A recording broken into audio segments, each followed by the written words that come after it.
Good afternoon and very welcome back to Pembroke Cricket Club for the fourth match of this T20 festival.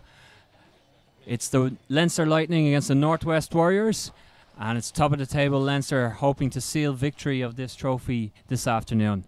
A little earlier on we had the toss. Here in Pembroke Cricket Club, Leinster Lightning nominated home team. George Dockrell has the coin and he's about to conduct the toss. Coins in the air, heads is the call. It's a tail. Leinster have won the toss. George, you've won the toss there, you've decided to? Have a bat. Have a bat. And reasons for that, George? I think again, pretty good pitch, but obviously deteriorated a little bit from the cricket we've had on it yesterday and today. So again, we feel that like yesterday, put a big total on the board and try and defend. That's the best way to win the game.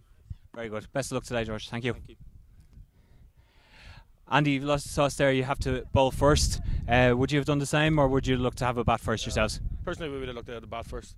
Obviously, we knew yesterday, and obviously the wicket's been played on this morning as well. So I don't think it's going to change over the 40 overs that much. But obviously, not too disappointed with not having the bat first. But obviously, might shoot us a wee bit better. Know we're going to chase as well because in fact it's a quick outfield, good wicket, and short enough boundary. So it might be difficult to defend later on. Well, we thank you for joining us, and best of luck with the chase. So, after the toss here for Game 4 of the IP20 Festival in Pembroke Cricket Club, Leinster Lightning win the toss and they will bat first. So, the Leinster Lightning opting to bat first here in this fourth match of the T20 Festival. As the players take the field, it's opening batsmen Gareth Delaney and Andrew Balbirnie who take the field. It's Peter Boyd here to take you through the first 10 overs of this innings, and I'm glad to say I'm joined by the legend himself. It's Mr. Heatley Tector.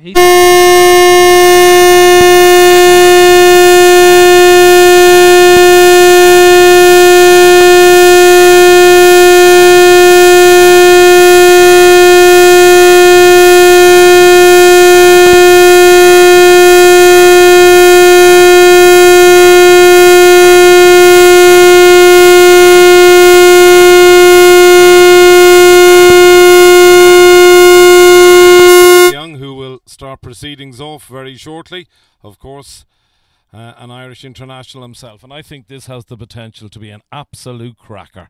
This has indeed. I think this was marked down from the early beginnings of setting up this festival as potentially being the match of the weekend.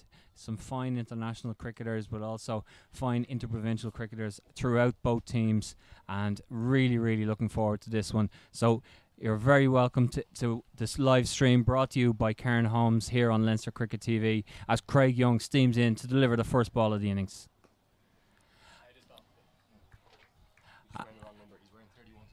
And immediately there, first runs off the bat to Andrew Balbirnie, skewed away to third man where Graeme Kennedy did the fielding. Yeah, good start for Balbo. Batted beautifully yesterday, and no doubt he'll be hoping to maintain his very fine form. His opening partner this afternoon, Gareth Delaney, who plays his cricket with the Leinster Cricket Club in Rathmines, a very hard-hitting opening batsman, ideally suited to this format of the game. He's asked for his guard, he's got his guard, and Craig Young will approach the wicket, right arm over the wicket into Delaney. Just leaves it through to the keeper.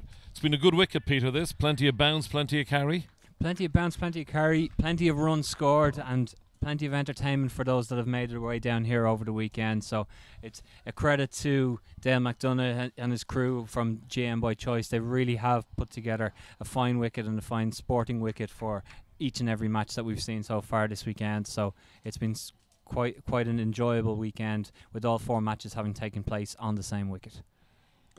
In comes Young to Delaney. Delaney getting right in behind it and just pushing it to mid-off. Good solid start that from Gareth Delaney.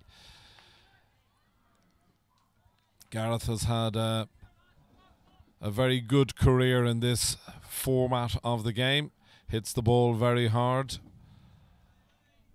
I know he likes this format very much indeed, very suited towards it. Craig Young, opening bowler for Ireland, right arm over the wicket, in he comes. Good delivery, it's a good call. Balbo calls yes and does so early and easily makes his ground. We spoke about that in the previous match there. Good early communication between the batsmen, and they were off immediately. Got their through for their single very easily. A little bit of that bounce there in seeing with Craig Young's delivery there. Rose nice and sharply into Gareth Delaney, just proving that there's true bounce within this wicket.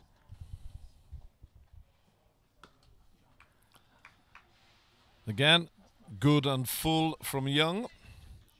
Balbirnie just pushing it into the covers for no run. It's been a fantastic festival thus far, Peter.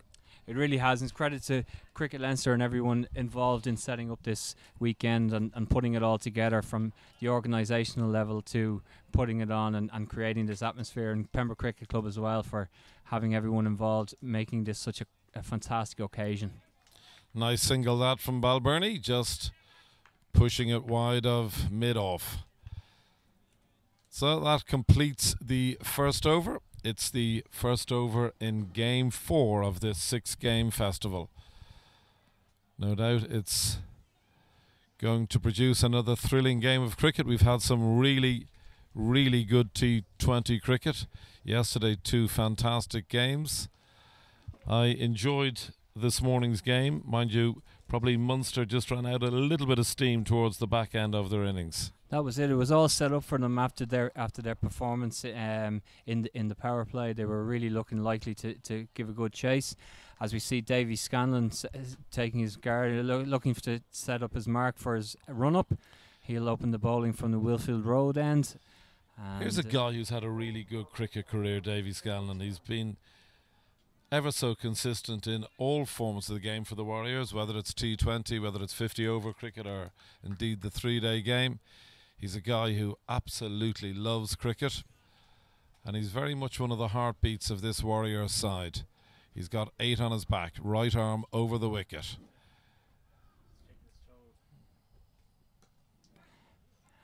Played in the air to the leg side from Andrew Balbirnie, but good running. Will they come back, make it back for the second? They do indeed. Direct hit may have been a little bit of a problem, but they got back for that second run. Yeah, really good running again. Balbirnie running the first really hard, turning quickly, and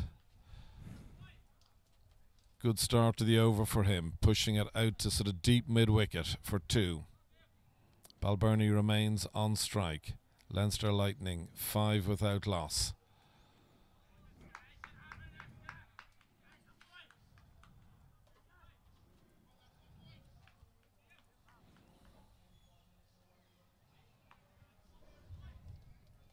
Great to have been blessed with such glorious weather for the festival, Peter. It has, and what it has added to the game, it has added that everyone is getting value for their shots. The outfield is so fast and so pacey that if you do beat the infield, it's very difficult for anybody to chase down a ball running away to the boundary. So you're getting full value for your shots. Another way that some people will say that it's benefiting the batsmen over the bowlers in this format of the game, but it has led to high scoring games, good partnerships, and plenty of runs over the weekend. Absolutely. Good single there from Balbirnie. Push to number 23, of course, William Porterfield. Enormously experienced, brilliant cricketer, William Porterfield. In comes Scanlon. Delaney is on strike. Possibly 2. Yes, there is 2. Good cricket, good running. You mentioned William Porterfield there being involved with the Warriors, and that's something that the interprovincials, I think this season in particular, we've seen a lot more of the experienced internationals getting involved and passing on their experience to the younger guys, the likes of Graeme Kennedy in particular in this Warriors side, learning from these internationals about how to carry themselves, how to perform at this level, and it can only benefit the whole country as we see go forward to have these experienced guys passing on their knowledge and how to go about building a career within cricket. I think the one word that I would use about interprovincial cricket this year, Peter, is the word intense. There has been great intensity no matter what type of cricket has been played, whether it's short, medium or long form cricket. You know, I don't remember the interprovincials being quite as competitive and being as intense as they have been. And that's thanks to the likes of William Porterfield coming back, and as you say, even his presence in the dressing room was great for the younger guys. Nicely played. Good bit of fielding. And that concludes the second over. Very watchful start again from the Leinster Lightning. You know, they had this as well yesterday. They didn't go off at too quick a pace in the first couple of overs and just kind of saw themselves into the innings, and then looked to build throughout the rest of the power play. And similar idea today. I think what Leinster Lightning have been able to do is they've been able to hit the trigger. You know, as they proved so capably yesterday with that brilliant stand between Balbirnie and Singh yesterday. It was colossal. As you say, a very watchful and thoughtful first couple of overs. Craig Young to continue with his spell. In he comes. Big, tall Craig Young. Oh, great effort. That was a fantastic effort. William Porterfield there, it almost stuck. It rushed to him at such a pace from off the blade of Gareth Delaney there, and he's trying to cover nearly two positions there in the slips, and he really went for it with his left hand, and it almost stuck. It would have been a stunning catch. It just popped out of his hand again. It certainly would have been a stunning catch. It was a stunning save for four as well. That was unbelievable reflexes. That flew to him.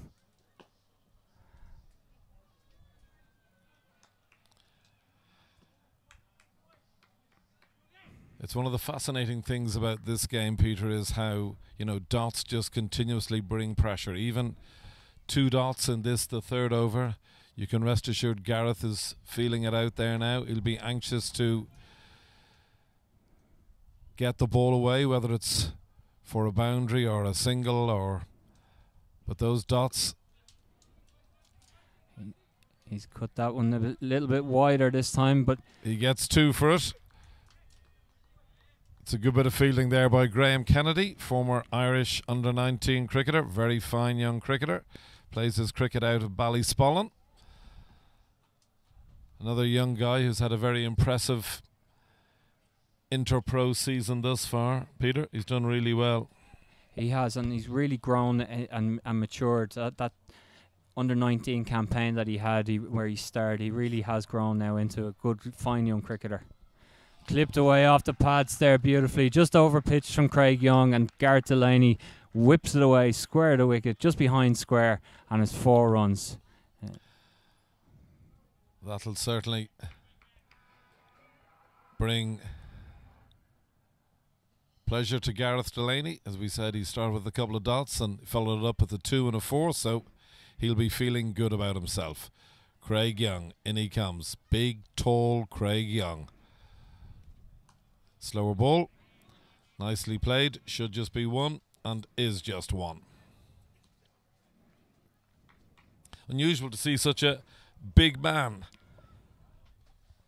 keeping for the Warriors. David Rankin, big tall man, you don't see that in cricket too often nowadays. No, it's some contrast to yesterday with young Marcus Poskett keeping wicket for the Warriors yesterday, and now we've gone to a much taller, much more experienced man in Davy Rankin fielding today, or taking the wicket, keeping gloves.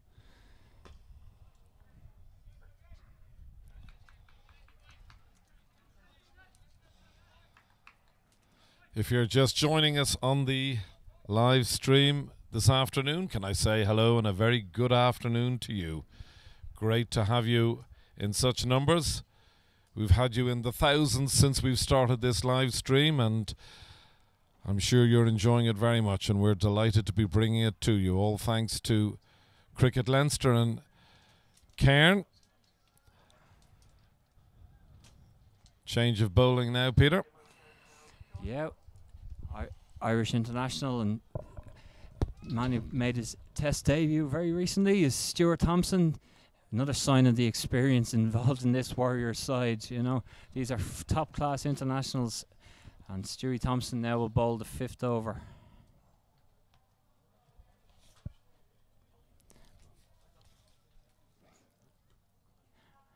And correction, Nicely of played. course, so this is only the 4th over.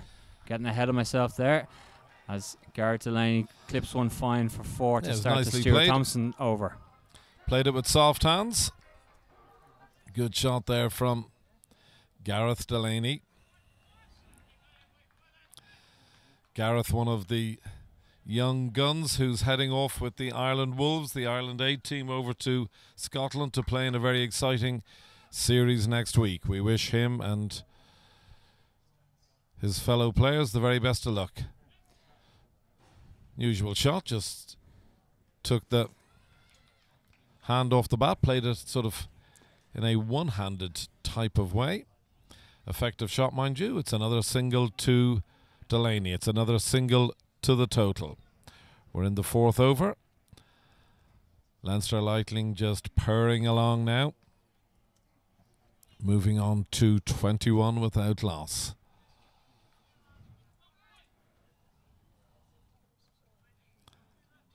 As Peter said, Stuart Thompson, really a very experienced cricketer now.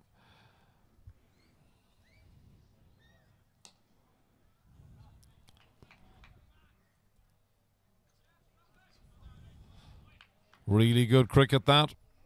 Beautifully played from Balbirnie. Out to deep square leg. They thought about taking a second but decided not to. Good decision in the end. It's been one of the features, Peter, of the festival, is the quality of the ground fielding.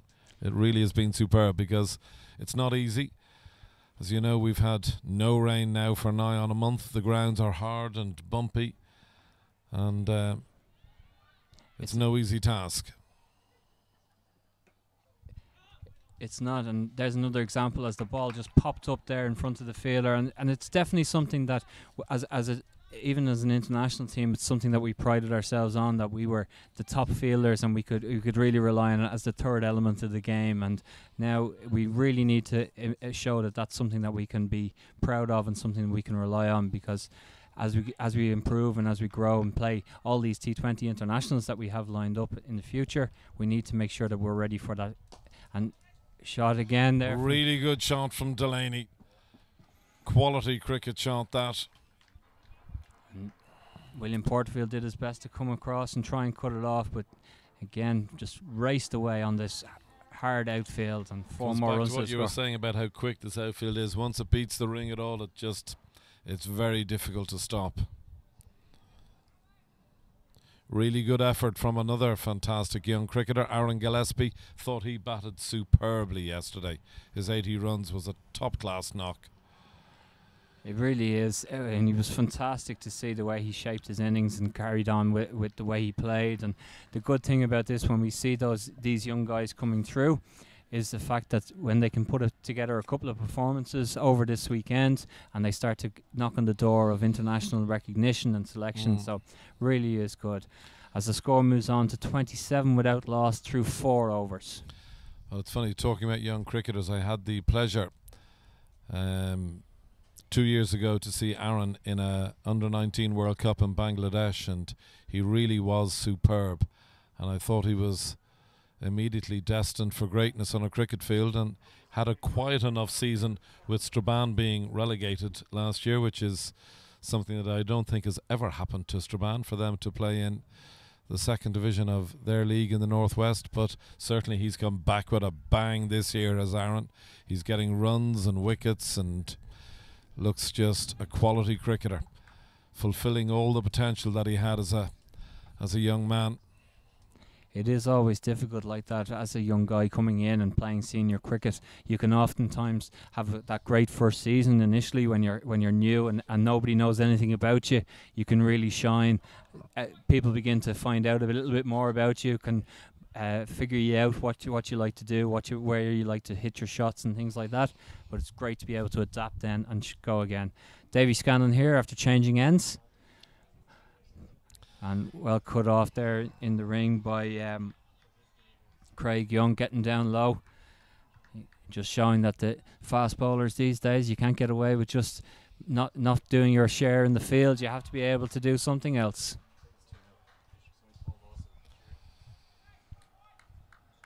Yep, great bit of fielding there by Craig Young. Very agile, just on 45. Balbirnie just walking down the wicket,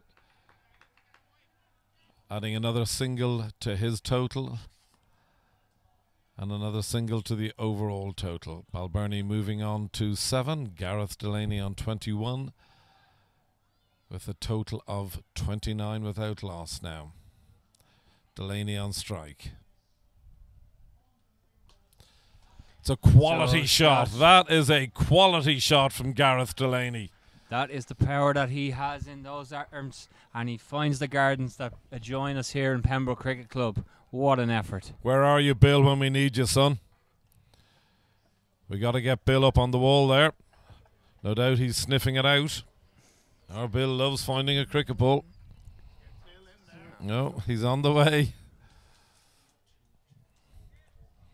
Certainly a clean hit, that, Peter. That was a beautiful strike, and it's the thing about Gareth Delaney. He strikes such a clean ball when he does connect. It's so beautiful to see. Yeah, and the new ball's on their way out. Balakalesh there, third umpire, bringing out the selection. Yeah, and batsman just taking a bit of a drink on board. Hot work this. Another beautiful day here in Pembroke Cricket Club. All along the wall, everyone's sitting down enjoying the sunshine. Like I say, I hope you're enjoying the viewing at home on Cricket Leinster TV, brought to you in association with Cairn Homes. But if you are in the area, you want to come down, please do join us here at Pembroke Cricket Club. There's plenty of entertainment. This is setting up to be an absolute cracker of a game. Gets on the pull again.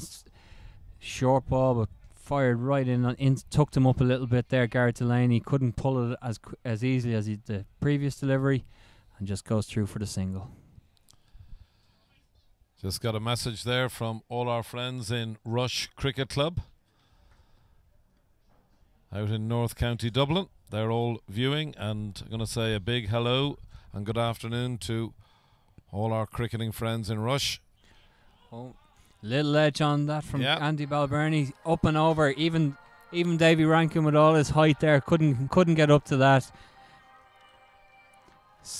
Flies away over the keeper's head.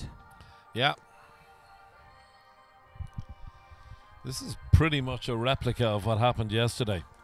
They were cautious in the first couple of overs, and when the trigger needed pulling, Leinster Lightning, as they have all season, seem to be well able to perform that task with great skill. So that brings an end to the 5th over. Leinster Lightning moving on to 40 without loss. Gareth Delaney on 28, Andrew Balbirnie on 11. Stuart Thompson continuing his spell from the Wilfield Road end. The Warriors continuing with their tactic of letting the bowlers get 2 overs in each in a spell, rather than what we've seen from other teams going with 1 over spells and chopping and changing. So interesting to see if that pays off for them. Here he comes, Thompson, right arm over the wicket. Oh, and there it is. Is the end of Gareth Delaney. Unfortunate for Gareth. He really wanted to see him, just for himself, to really kick on, go big and try and get a big score.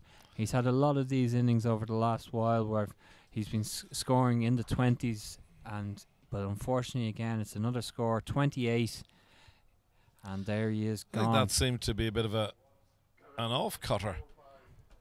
Gareth looked to be playing it out into the offside, and appears as though the ball went through the gate there.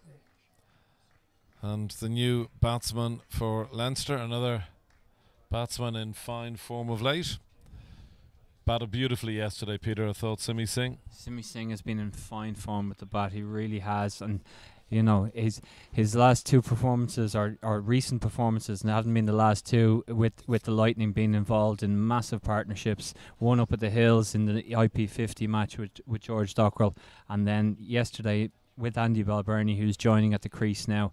They really looked solid together. Andy Balbirnie talking earlier about normally one person will go and put the charge on while the other is just accumulating and trying to bat through. But yesterday they were both in such fine form, they went together and it was really impressive. Scoring 132 runs in 9 overs. They were really batting well. And I think one of the things that Simi is looking to do now is really sort of cement his place in the Irish team as well. He's straight away, he shows confidence in plenty of intent shown there. Absolutely. And then when the ball was overthrown on the return, they showed their intent again to take advantage and run the second. Really is a beautiful day here in Pembroke Cricket Club. Let's hope you're enjoying the live stream, all courtesy of Cairn. And we thank them very much indeed for their support.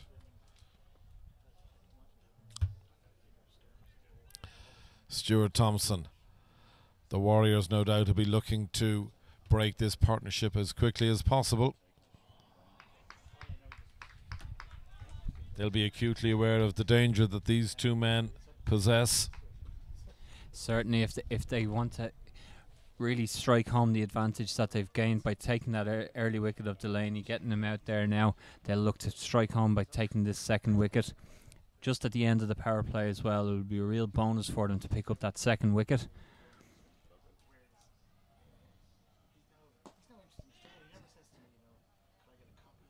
Oh, a fine example again of that ground fielding you were talking about earlier, Heatley. Porterfield on his knee, takes it in one and releases so quickly, looking to get the run out. But I don't think there's been a finer fielder. For many years he's been the absolute shining light for Irish cricket and their fielding. He is just superb. Has been for many years. Balbirnie playing that very comfortably out to square leg. Another single off Thompson. You're right about Gareth Delaney. You'd love to see him just push on now. He has so much potential and is a tremendously clean striker of the ball. A really clean striker of the ball, and he has a big opportunity now with the Ireland A side, or the Wolves, to really stake a claim for himself to go on and perform, because he has all the ability in the world, and I really would like to see him go on for his sake. He's one of those outstanding talents that we have in the game.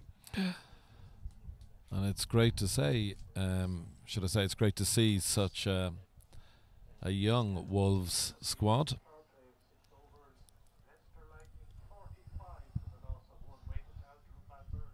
And so that completes the power play, and after 6 overs, Leinster Lightning have moved on to 45 for the loss of 1 wicket. Change of bowling, it looks like, Peter. Yes, indeed.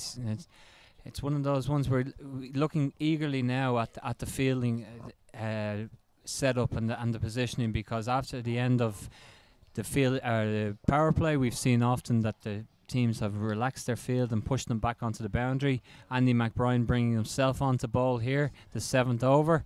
So it'll be interesting to see, does he keep the field up and keep attacking, or will he drop the field back and protect the boundaries? A really good bowler, McBride. I think he's hugely experienced now.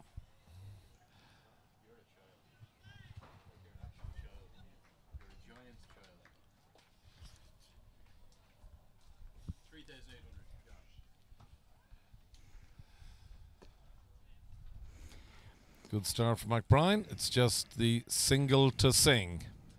Push down to deep mid on there.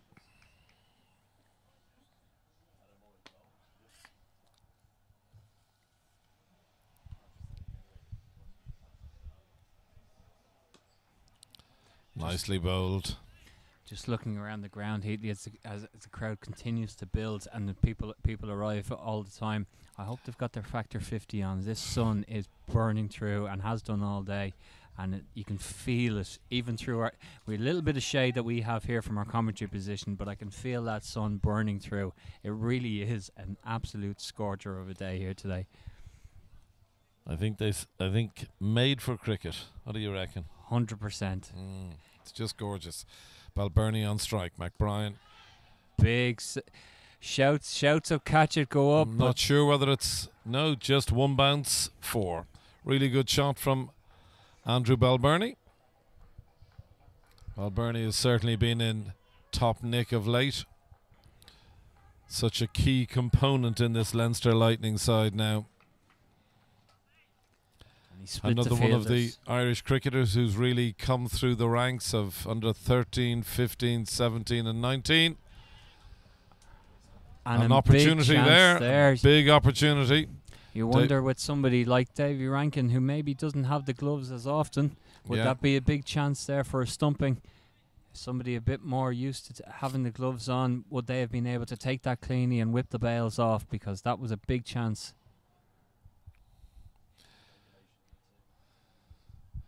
Yeah, the skipper won't be happy with that. Certainly was an opportunity.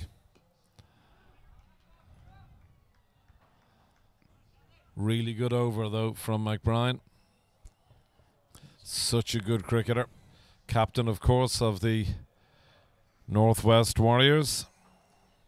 And he too will be travelling on that Wolves tour this week. So, you know, even though it's a young squad, there are some experienced cricketers in there looking to get some time in the middle and stake their claim for a place within the Ireland international setup. I think he's being joined by his teammate from the Warriors, Craig Young. So great to have men of such experience as well. McBrien just readjusting his field here. As it looks like young Graeme Kennedy is going to have the ball here from the Willfield Road end, as the Lightning have moved on to 51 for 1 through 7 overs. So Graeme is an enormously effective bowler. You know, doesn't possess pace, but has the ability to do a considerable amount with the ball. Just bowls gentle, medium pace. Is an accusation being made, Heatley, that it might be something like yourself? Well, there's probably a lot of truth in that, Peter. I think effective is quite the compliment. You know, there's no point in having a lot of pace if you're not effective. I think we'll move on from that subject, Pete. Good start though from Kennedy. It's just a single to Balbirnie. Total moves through the 50s now. We're on to 52 for 1. We're in the 8th over. There's a big strike. That is a big strike. Will it go all the way? Oh, what a wonderful catch! What a superb catch! That really is cricket of the highest order. What a take! That is a fantastic take on the cow corner on the boundary there. That was a fantastic cake. Simi Singh got all of that. He really got under it, and Rishi Chopra coming around the boundary there held on, not only to make up the ground to take the catch, but he also held on going to the ground with the hard ground, his elbows bouncing, and he managed to hold on. What a fantastic catch that was. Well, you know, it's another example of the absolute quality fielding we've seen over the last couple of days. I saw a catch earlier on from Nigel Jones, which was absolutely superb. But I mean, that catch there by Rishi Chopra. 2 Chopras playing on the side, Rishi and his brother Varun, both playing their cricket out of Coleraine Cricket Club. Great cricket club up in the northwest. But I'll tell you, Rishi could be playing cricket for a long time and he may not take a catch quite like that again. Absolutely superb. Simply stunning. Unbelievable catch. And again, just as we said, Graeme Kennedy, effective, not express pace. It was Simi Singh seems to strike it really well, but going to the slightly longer boundary on the far side. Really good start this from Kennedy. This is exactly what Graeme Kennedy does. He seems to have the knack of taking wickets. He varies his pace beautifully. And the batsman had crossed there while the ball was in the air from Singh, so Balbirnie's on strike. John Anderson is the new man in. But what a fantastic catch. We're still getting our breath back from that. That was simply stunning. And immediately you can hear the energy around the Warriors fielders. It's come back into them. It takes something like that, a big catch, a run out, anything at all can turn the game and really get them back into the momentum into their side. Yeah, you're dead right. You can feel the energy buzz that gave the Warriors. Great bit of fielding there from Kennedy.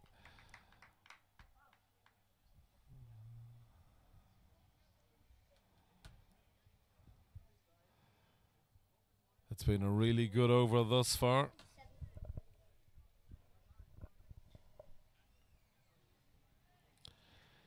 Kennedy be looking to get out of the over well now. Well, as you said, the Warriors will have been delighted to break that partnership up. Just 12 runs between Balbirnie and Singh this time. That's a massive wicket for them to. Although in saying that, with the Leinster Lightning lineup, it simply brings John Anderson to the crease, and we know what his abilities with the Lightning and with the bat for the last few years have been. Well, I don't think there's been a finer batsman in Leinster cricket over the past number of years than John Anderson. Stalwart, of course, of the Marion Cricket Club, just round the corner from where we're playing today, but John has just been an absolute run machine for really every side that he's played on, whether it's Marion, Leinster Lightning, Ireland. Wonderful cricketer. Wonderful cricketer, and one of the best pacers of an innings I think I've ever seen as well. He just seems to be able to negotiate it very well right up until the close of an innings to time it so beautifully.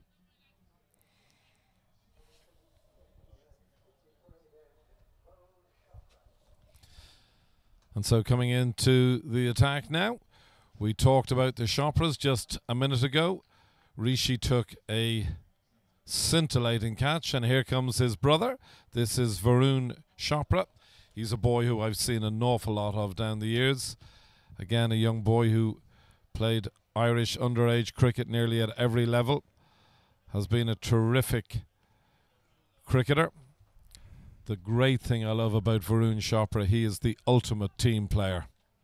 So whether he's playing or not playing, he's right behind the side that he's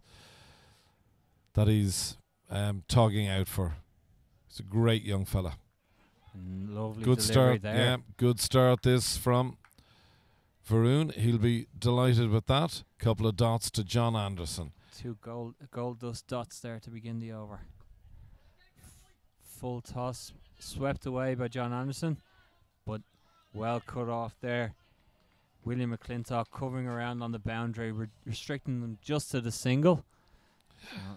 Good start to the over now. Delighted to see William McClintock, of course. William and his brother Gary, two brilliant cricketers from that great club Donamana, of course, where the captain of the Warriors plays for. Andy McBride, another Donamana man, a club steeped in all that's great about Irish cricket. It's a good delivery. It's a really good delivery. This has been a great over so far. Just three runs off it so far. One delivery to come. Important now that Chopra doesn't get stuck by the last ball of the over. Gets out of the over without a boundary. And looks like it'd probably just be a single. Yeah. Brilliant first over from Varun Chopra. Just 4 singles off it. Takes the score up to 58 for 2 through 9 overs. Yep.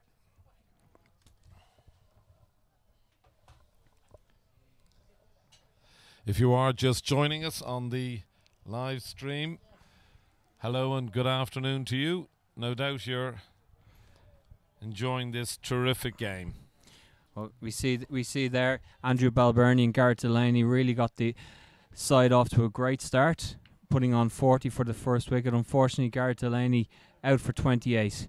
But then Simi Singh followed shortly after.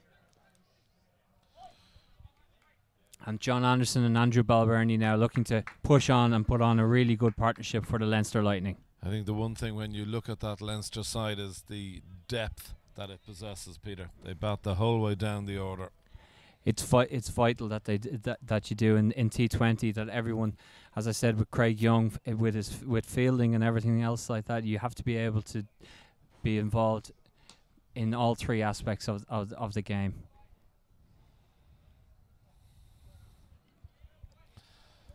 It's just a single to Anderson. Push down the ground. Kennedy speaking to Porterfield. Isn't that fantastic to have a young boy like Graeme Kennedy to have the experience of William Porterfield to call upon? In he comes. Well taken by Rankin. Bowled a very good first over, Graeme Kennedy. Yeah, very well bowled. Between Graeme Kennedy and Varun Chopra now, we've had two and a half very good overs. And I'll tell you one thing, the Warriors will be delighted with this start. They will be thrilled. They've restricted Lightning to 60 for the loss of 2. We're in the 10th over. The 2 wickets to fall, Simi Singh, and prior to that, Gareth Delaney. In comes Kennedy. That's another big shot, but Stuart Thompson putting himself under it, and he holds on at long on. Yeah, a really good catch. Another cool customer. And so that's the end for Andrew Balbirnie there. Looking to go big. Again, the slightly longer boundary on the far side of the field from where we're commentating from. And Andrew Balbirnie goes for 21 off 24 deliveries with just the 2 boundaries in that.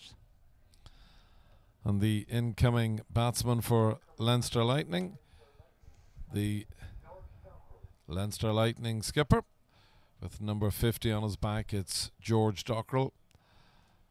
Another one of those Leinster Lightning batsmen who has just been in scintillating form of late. Well, to watch him bat at the moment has just been a privilege. He has been in fantastic form. Unlucky to have been left in the 90s in both of his last 2 IP50 matches. One in setting a world record partnership with Simi Singh at the Hills, and last Sunday up at Stormont against the Knights.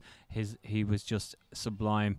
Unfortunately, he was not out on 94. Didn't have a chance really to get to 100, hitting 2 boundaries off the last 2 deliveries to win the match.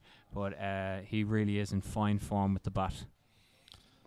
John Anderson is on strike. Kennedy comes in. Anderson hits that hard. Straight to Thompson. Good fielding, no run. Again, a really good start this by the Warriors. They'll be thrilled with how they've gone through the first 10 overs.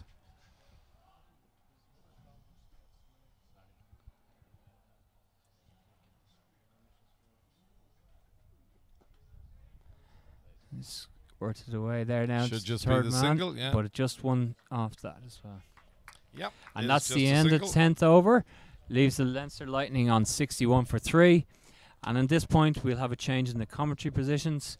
It's Andrew Leonard, and we're very pleased to welcome into the commentary box the captain of the Northern Knights. It's Shane Getgate who will join Andrew Leonard. Yeah, thank you, Peter. Thank you, Heatley. And indeed, for the first time at this T20 festival, I'm delighted to be joined by Shane Getgate. Shane, how are you? Not too bad, Len. Thanks very much for having me. It's our pleasure to have you in the box here. And you're referred to as a Northern Knights skipper, but you're kind of the stand-in skipper, aren't you, with James? Yeah, James has struggling had a bit with a few injuries. Shano's had a few niggles over the last month or so. Started off with some back spasms, so I came in, took over, and then he was down to be captain the last few weeks with a 3-day game on the one day.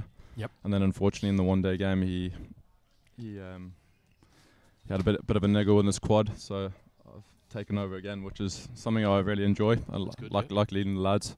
Good bunch of lads with the Knights. Yeah. Talk to us a little bit about your weekend so far. A tough defeat last night, but you really bounced back well today, didn't you? Yep. I thought we were a bit off the mark with the ball. I thought the plans weren't really there with the bowlers, and that was great to put that right today. Definitely, I thought the bowlers did a great job today. Wicket is getting a bit low and slow, a little bit sticky, but I thought, saying that, we're nice and clear with our plans today, which is very pleasing. Yeah, spin's really going to play a huge part. That one's dragged down, hammered into the leg side by John Anderson, but he's got the protection out there. Cow corner, such a crucial fielding position in the deep these days. Spin is going to be crucial. It played a huge part in your victory this morning. Jacob Mulder was outstanding for you. Yeah, great to see Jacob back in form. He's had a tough couple of months, but I think even yesterday I thought he bowled well, and then today backed it up with a good performance to take wickets in the middle order, in the middle over. Was great to see. And obviously didn't go for many runs, 3 for 18 or 4 overs, which is brilliant. Really controlled the game, which was great to see. Super spell of bowling, and that's just driven down the ground by the Lightning captain George Dockrell. Finds a sweeper again. Warriors will be very happy with their position. They're not minding singles. Full Anderson down the track, out towards deep cover. Fumble in the minefield, in the Pembroke minefield, and the throw comes in. They scamper back for 2. What struck you this weekend so far, Shane? Has there been any standout performers for you, either in your team or from other sides? The quality of spin bowling, pace bowling, has there been anything that stood out for you? I just think it's so good to have a focus for over the 3 days. On the one format. On the one format, yeah. Especially I think to have a festival on the same ground, same pitch. The guys can put things in place for the next game moving forward. You constantly learning, whereas normally we play on Friday nights and you're waiting a couple of weeks to kind of restart again, and within those couple of weeks there might be a few injuries, so there might be a change of personnel. So I think to have a squad of 12 or 13 over a weekend, sticking together, having a clear focus is brilliant. And it's something we've seen across the water in England with the county championship. They went from a format where they were playing a 4-day county championship game, a 50-over match and a T20 in the same week, to actually playing everything in blocks now, and that's obviously a benefit. You see the same in Cricket Australia. Which is your favourite format? What is it that you like to think is your speciality? Are you fond of the T20 stuff? Yeah, I'm a big fan of the T20 stuff. I think you can just go out there, no fear, just express yourself. But saying that, I've enjoyed the 3-day stuff. It's obviously a different challenge. Just trying to give it a crack in all formats. But no, the T20 is something I really enjoy. Short and sharp. Everyone's buzzing to play really and get out there and express themselves. Absolutely. Kennedy in again. That's clipped through the leg side there. They should push for a comfortable 2. Out to that man, Rishi Chopra. I think it was Rishi Chopra who took that spectacular catch. You're not going to see many better catches than that, are you? Yeah, there's been some great catches over the last 2 days. Talk to us about Nigel Jones's one earlier. It got me awfully excited. Jones did a good job there at long on. Definitely caught Max in our game just previously. Kind of a turning point in that innings, definitely, because Max is very dangerous. And we know he can clear the ropes, so to get him out, just going into the back end of that innings was a huge wicket by Peter Eakin. Huge bonus. Dockrell drives down to mid-on, to long-on even. Stuart Thompson picks up. And we've seen this all throughout the festival. The best fielders are put into the most crucial positions. So Stuart Thompson, outstanding in the field. He's down at long-on for the Northwest Warriors. Talk to us a little bit about Graeme Kennedy. Have you faced much of Graeme? He certainly isn't express pace, but he seems to have a great control and really changed things up nicely. Yeah, I've faced him. I think I've faced him in a 1-day game at Stormont a couple of weeks ago, and then I've faced him at Comber in the 3-day game. And he's very accurate, very disciplined. Quite effective, he seems. Very effective on our wickets. Good discipline, and he got a good 60 in the 3-day game. Showed good discipline with the bat as well. So he's a young cricketer that hopefully can kick on and do well. It's only I think he's played a few games last year, his second year in Interpro, so the more he plays. Just short of the mid-wicket fielder there. Wasn't a chance, but well stopped, and just a dot ball. Leinster just need to probably up the rate a bit here, even with the fact that the pitch is wearing. I'm not sure they're going to be happy with their position at the moment. 71 for 3 in the 12th over. The Warriors will feel like they're on top, won't they? Yeah, the Warriors have bowled really well. The big thing for Leinster, though, they've got wickets in hand, which is key on this ground. I think going to the last 5 overs, if you can have 5 or 6 wickets in hand, regardless of what you're on at the moment, you can express yourself and clear the ropes. So I think if they keep ticking it over to that 14th, 15th mark, 15th over, and then hopefully get up to 160, 170. And who would you fear? We'll just have a quick look at the scorecard here. Who would you fear in that Leinster Lightning lineup in terms of big hitters down the order? Would Lorcan Tucker be someone you'd look at? Fionn Hann can hit a big ball. Eddie Richardson maybe. Yeah, Lorcan Tucker's, he's very hard to bowl at the end because he can hit it straight and he can also play the ramps and stuff over 45. So he's a hard man to bowl to. I think Fionn Hann can clear the ropes as well. TK, Eddie, they bat all the way down. So it's a funny batting line. Yeah. It'd be probably 11 batsmen in that team. Exactly. Yeah, you can mix it about however you want really. So if they can keep wickets in hand here for the last 4 or 5 overs, you're going to be right on top. And Andy McBride looks like he's going to come back into the attack. We'll just have a quick look at the bowling figures as well. And I think spin really is the key here. He's got lots of options. He's got McBride, he's got Chopra, and I think we're going to see a lot of spin as McBride brings himself on at the St. John's Wood end. And he comes floated up. John Anderson goes to his go-to shot, the sweep. And that's out to McClintock at deep square. Just the single. Pembroke as a venue, have you enjoyed it this weekend? Is this somewhere you like to come and play cricket? Yeah, I've not played a lot of cricket here over the years since I've moved up to Belfast, but we had a trial game for the test before the test match. We only played one day at one of the 2 days because of rain, but the wicket was yet again very good. Practice wickets absolutely superb. So that must feel like a lifetime ago with the difference in the weather back in April. It was cold and wet. Very cold back in April, so bit of a different experience now with the sun being out all weekend, which is hard to beat, definitely. McBride coming in again to Dockrell, skipper v skipper. That's short. It's turned though clearly, but Dockrell's put that away very effectively. Pulled it perfectly square, bisected the 2 men in the deep, and that's going to run away for 4. Lightning needed that. They needed that boundary. How's your move been up north? When did you go up? You're living full time in Belfast and you're obviously coaching quite a bit as well. Is it something you've enjoyed? Yeah, I moved up about 3 years ago to Civil Service North. The first year I was still in the YCs and young cricketers, so I was coming back and forth. Maybe only played about 10 games, but short again, pulled moving away back again, and that's going to be 4 more. Sorry, Shane. That's a glorious shot. Dockrell getting right on top of his opposition skipper. But do carry on. Yeah, sorry. Yeah, so about 3 years ago, I moved up to Belfast. I've loved it since. It's small city, easy to get around, good bunch of lads. Civil Service was a great club to play at for the 3 years, and then I moved on to Estonians. I saw a better opportunity there to play with guys playing nights cricket all the time. There's 5 or 6 guys there that have all played nights cricket, so being around them, training with them, I thought it was a good opportunity not to turn down. And of course, you're looking at all 3 formats with the Knights, which is something that's been really, really helpful for you. You're playing all formats with them. You're playing almost full time, really, aren't you? Yeah, exactly. There's been a lot of cricket, we've played a lot of good cricket. Just reverse swept by Anderson just for 1. Yeah, we've played a lot of cricket in the last 2 months or so as a group. I think we've learnt a lot. It's just a bit disappointing we haven't got the more wins than we would have liked. We've been in good opportunities to win games. We just haven't gone across the line. Got to get across the line. So hopefully, moving into the second half of the season, we can get a few more wins under our belts. And of course, you'll be targeting a win to finish against it's kind of the one derby in the competition, is it? The Northern Derby against the Northwest Warriors tomorrow morning at 11 a.m. Yeah, exactly. They're a good team, as they're showing now with the ball. Be nice to finish off the weekend with a win, and then a bit of a break in the Interpros, I think, and then we go up to Breedy for a 1 day and a 3 day against them again. So to get a win before that That's week. A super shot down the track, and he's hit it over the man at mid-wicket, and that flies away for 4. That's going to ramp all the way up towards the railway line. Super shot, Shane. Great shot from John Anderson. They look like they're getting a bit of a partnership here, George and Ando, moving into the back 6. Is that something you have to do to someone of Kennedy's pace? Do you have to come down and almost put the pace into the delivery? Yeah, I agree. There's not a lot of pace on the ball, so Ando looked like he really climbed into that one, which is a good option going straight. I think some of the Leinster batters have looked a bit too square potentially maybe, and then that there was a lovely shot by John Anderson. It was very sweetly timed indeed. Puts the pressure back on Kennedy. He's been very economical, 2 for 13 into his 4th over. Down the track, that's another miss stumping. Rankin, that's the second one he's missed today. I don't think you'd call him a full-time gloveman, would you? No, I've never seen him keep before. He's normally sweeping the boundary somewhere. No, so difficult job to do up to the stumps to a seamer. Yeah, as exactly. He's obviously a late call by the Warriors to bring in Varun Chopra and play and have have Davey with the gloves, but so yeah, Poskett rested from yesterday's match.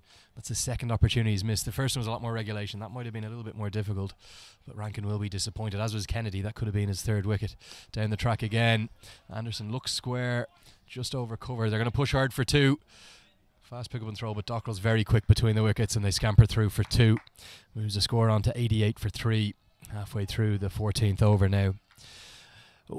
I know it's very hard to assess what exactly is a par score, particularly with the pitch starting to wear a little. Leinster should still be looking over 150 here, surely, should they? Or they're not going to get up to that, though? I think 150, 155 would be a great score from here. The Warriors have bowled well, and I think Leinster have a good attack as well. So if they get anything 150 plus, I think with their attack, Tyron Crane bowled really well with the new ball yesterday. Had a few new variations, and Peter Chase obviously after the Indian series. So I think, and George is obviously bowling well. So anything above 150, 160, I think they'll be favourites to defend it. Yeah, Tyrone was talking to me after the game last night, and he was talking about this new knuckleball he's bowling, and he was pretty excited about it, I think. So we might see him featuring in the white ball stuff for Ireland in August, you'd suspect. Yeah, definitely. It's something he's been working on the last couple of weeks, just been at a few training sessions with them. So it's good to see that a ball like that he's worked hard on, it's come off yesterday. So hopefully he can continue that. We've seen it so much in the IPL this year. Dockrell works it into the leg side. They're going to run hard.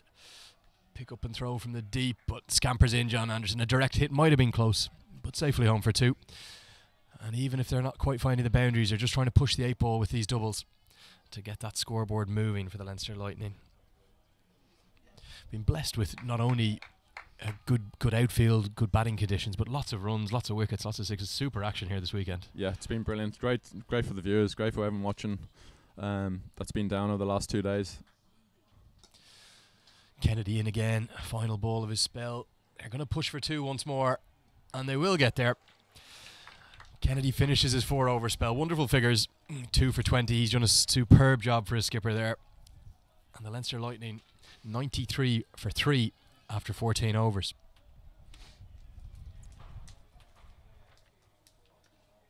So obviously it's Super Saturday here, Shane, on the Hanley Energy T20 Festival in Pembroke, and this is the big game of the day, the top 2 in the table. And there's no other big games, is there? There's nothing like a World Cup going on in the background or anything like that. You're not following any of that nonsense, are you? I'm not really a football man. I'm stick to the rugby pretty much. But rugby man. There's a few guys from the Knights that are big fans, including Lee Malloy, who's come over from Jersey. He's a big England fan, so he'd be delighted that England got the win there today. Yeah, we've just been passed a note that England did win the football, so please return to your positions, back to your cricket watching, and enough of that nonsense. I think we'll be hearing more than enough about it via the press over the coming days. So back to the action here at Pembroke. We're going to have another bowling change. Stuart Thompson is going to come into the attack on the Sydney Parade end. I'm going to ask you a little bit about bowling changes in T20 cricket. You've obviously captained the last 2 games. Something we've discussed quite a lot in the booth is just how many bowling changes there seems to be. I think you're talking about almost 1 and over at times. Yeah, it's a fine line. Gets no chance for a rhythm. It's a fine line with a bowler bowling really well, and you don't want him to get lined up, but at the same time, you want to chop and change it. So it is a fine line. Sometimes you're taking a guy off who's bowled 2 good overs. That's a wonderful shot from John Anderson. It was a length delivery, but he stepped across the stumps to smash it into the leg side. He was nearly all the way across to outside his stumps, and that's gone for 4 more. Anderson showing off some skills here. Yeah, it's a great shot by John Anderson. Similar shot to the last over against Kennedy. Nice and straight towards just wide of mid-on. The cow corner's been really peppered throughout the week, isn't it? We've seen straight 6s, we've seen 6s over the leg side, but that cow corner has taken a serious hammering. And is there anything more to it than a gut feel as a captain? I think, a gut feel is something you really need as a captain in T20. I don't think there's ever a right or wrong answer, but going with your gut and your kind of instinct is massive, do you go into it with a plan A, though, and then you have to revert at times, or how does it work? You generally have your 3 or 4 options in the power play, and then you kind of reassess how that power play has gone, what's working on that wicket, and then you have your bowlers for the middle overs, and then the guys at the end. So it's just trying to be as flexible as you can, and if there is a wicket, maybe looking at bringing a seamer back on to maybe get another one, snick one off. It's just on the day being nice and flexible, but changing up as much as possible. Thompson in again to Dockrell. Dockrell drives firmly down the ground, straight to long on. There won't be any time for 2 there. Thompson's happy with that, getting him bowling to his field.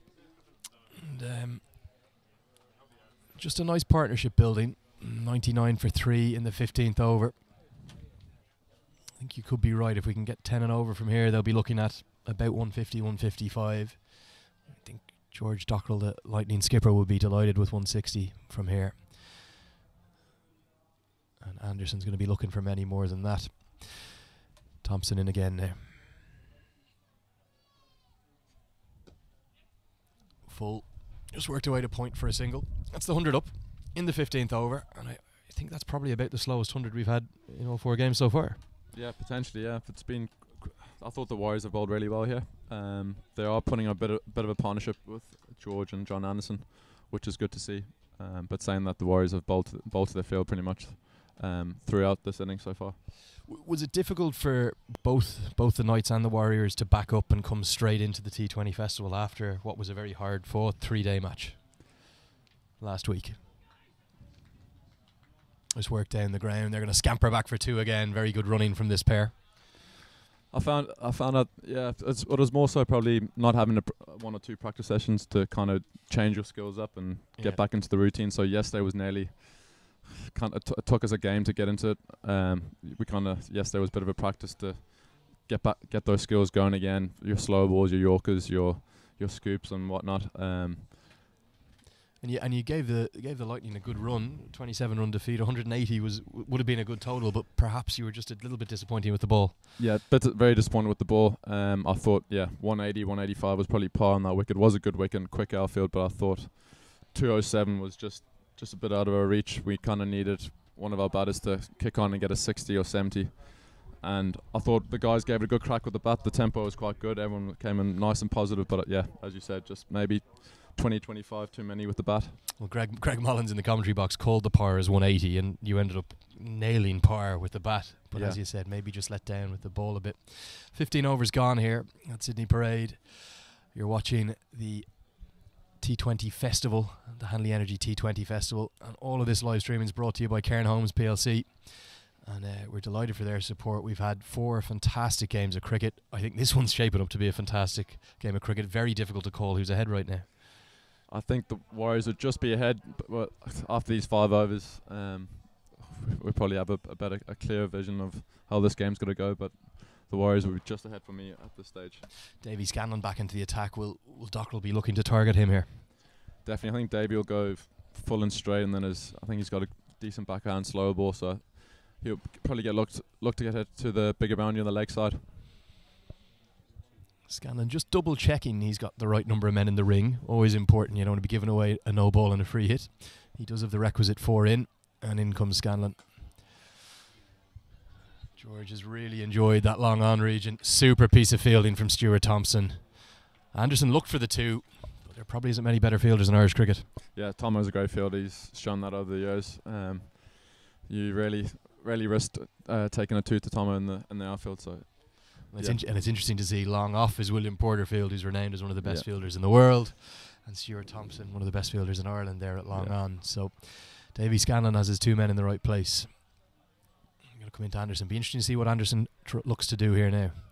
No ball. And we do have a free hit, not for the number of men in the ring, I don't believe.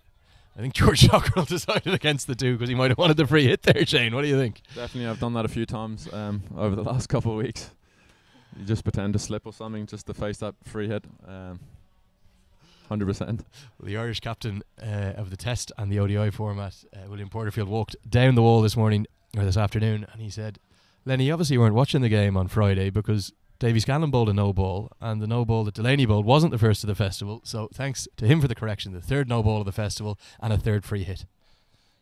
Oh! And we're going to have that re-bowl. That is signalled a no ball. That was a head-high beamer. Obviously no intention from Davy Scanlon, and I just hope he hasn't hurt himself here as well. He looks to be in a lot of pain. Difficult to see exactly what happened. I think he could have done himself a bad injury here. Not too sure what's happened here to Davy. Hopefully he's okay. Physio just coming on here to have a look. I think he was searching for the extra bit of pace for the Yorker. Dockrell and Anderson clearly concerned for their the opening bowler from the Warriors, and this is something nobody wants to see. And we can only hope that he's going to be all right. But from looking at these pictures, I'm not sure he's going to be able to continue bowling. No, I think Davies just he kind of knew it as a free hit. Obviously, you're trying to execute your skills, and he's looked to go for the Yorker, and maybe overstrided a bit and just got that one a bit wrong. Hopefully, he's all right. Nothing too serious. He struggled a bit with injuries this season. His lower back's been at him, and of course, this is a 5th day of cricket in 5 days for him. Yeah, he's had a good couple of weeks as well. So hopefully, fingers crossed, he'll be okay to keep going.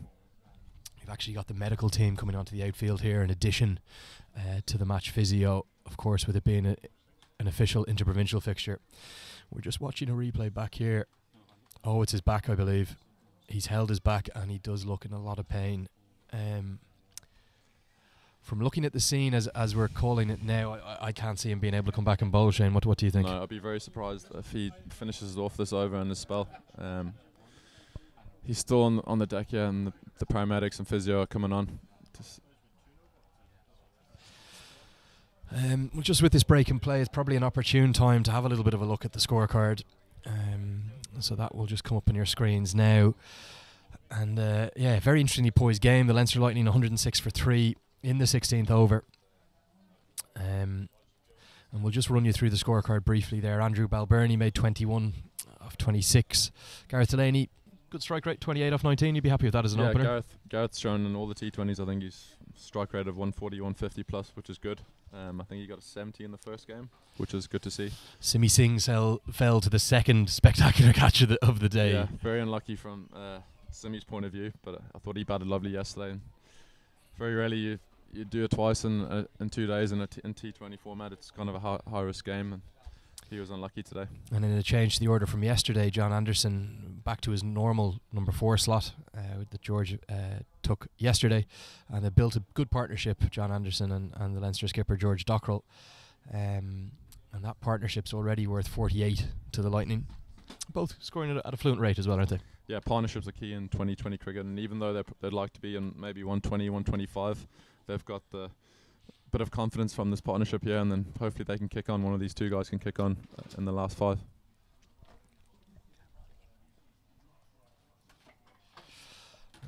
Just have some reasonably good news to report here. Davy is walking. Davy Scanlon is now walking off the pitch, and whilst he's being aided, he does look in quite a bit of pain, but he's able to walk off by himself at least. And he's getting a nice ovation, rightly so. A much loved cricketer around the circuit, not just in club cricket, interprovincial cricket, right across everything. Exactly, Lenny. He's someone that gets on well with everyone. Nice guy to have around your team, and playing against him, he's always a competitor, and he's having the crack off the pitch, which is good. So a big shame to see him walk off like that. Someone's as friendly as David, he'd never sledge you now, would he? He's not sledged me, but he's sledged. No, he's definitely sledged a few of the Knights guys over the years. I think he got stuck into Shano up in Breedy a few years ago in a 3-day game, which is good to see. You always like to see Shano get fiery when he's batting. So yeah, he does like a few chirps here and there, but nothing over the line. And where do you stand yourself on the whole sledging topic? Do you enjoy receiving some? Does it help fire you up? Do you hate it? Do you think it has no place in the game? No, I think as long as guys don't get too personal, I think it's absolutely fine. You've got to play aggressive cricket at the end of the day, and yeah, it definitely does get me going. It's something I enjoy, especially when I'm batting, and when I'm bowling, I like to give a bit as well. Well, we won't ask you for your best sledges here on air. We might take that one off air. And Craig Young is going to have to finish Davy Scanlon's over. And the interesting question is, I believe this is going to have to be a free hit. You don't lose the free hit just because you change the bowler. We'll probably be able to tell by the shot. And either way, it won't matter. Hit out into the leg side. Well picked up by Thompson, but they'll scamper through for 2. A little bit of a raw deal, that, as a bowler, isn't it? Yeah. You haven't bowled a no ball. I don't think that's ever happened in a game that I played. First time I've seen it as well. Someone's got injured and you have to a bowling change with a free hit. How do you decide who bowls there? You come into the team huddle and you say, right, who wants the free hit first ball? I think you've got to back your best bowlers at the end of the day. You can't bring someone on, especially with there being 5 balls left in the over as well. Yeah, Young comes in, short dug into the pitch. We're going to see more and more of that now, aren't we? The ball bowled into the pitch to make it more difficult at time for the batsman. Yeah, definitely. I think this end will suit Youngie. He likes to go into the pitch quite a bit with his slow ball bumpers and then the odd one going through quite quickly, shoulder to head height. So I think this will be a good end for Craig Young to bowl. What makes a slower ball bouncer so difficult to hit and so effective in the shortest form of the game? I think you're kind of setting up to hit nice and straight, and then your hands can sometimes get ahead of yourself. So it's trying to hold your hands back and still ensure you get power into the ball. Clipped away by George Dockrell. Glorious shot. No fine leg in place. He's up in the ring, and that races away down to the Cairn Homes boundary. And that's going to be 4 more. Leinster Lightning up to 115 for 3. This might have just taken away the momentum that the Warriors had in the field. Yeah, definitely. Going before this partnership, there was a lot of sense of control by the Warriors, their bowlers, and this partnership has definitely got Lightning back in the game. George has been in great form the last few weeks, so he's continue that. He's been outstanding. He's been outstanding. His bowling has been excellent as well, and he's shown that again today with the bat. It's brought about a change in the field. Mid-off comes up into the ring. Fine leg goes back. Dockrell hits long on again. Oh, and a fumble from Thompson. Oh, geez, that's superb running. How did he scamper through for 2, John Anderson? Great running from Ando. He's obviously backing up quite a bit. It's not a big boundary down here to the pavilion, so great running from John Anderson. Very unlike Stuart Thompson to fumble there at long on. I think it was the pressure that Anderson was putting on, looking for the second. Definitely good intent by both these batters with their running. That's been superb so far. They calls the fumble. Last ball of the 16th over. Craig Young. That's going to be a wide down the leg side. And I believe we've actually had a change of the gloves as well. After about 15 overs of Davy Rankin, they've said, right, we've seen enough of you. The subfielders come on, which is Marcus Poskett, and he's taken the gloves as he did yesterday. Yeah, there's been a few interesting things that happened in the last 10 or 15 minutes. Good to see Marcus Poskett, young cricketer. I've heard good reports about him so far from Jonesy, and with the 17 setup, the Irish 17s, I've heard good reports that he's good with the bat as well, so good to see him come into the game like this. Young bowling the final ball again with the 16th over. Clipped behind square, that could run away. No, diving stop in the field. That's Chopper out there at deep square. Like, he's been superb all day. Saves 2. Yeah, Richie Chopper's been brilliant in the field along that big boundary out there. I don't think he's bowled the ball today, but he's been superb in the field.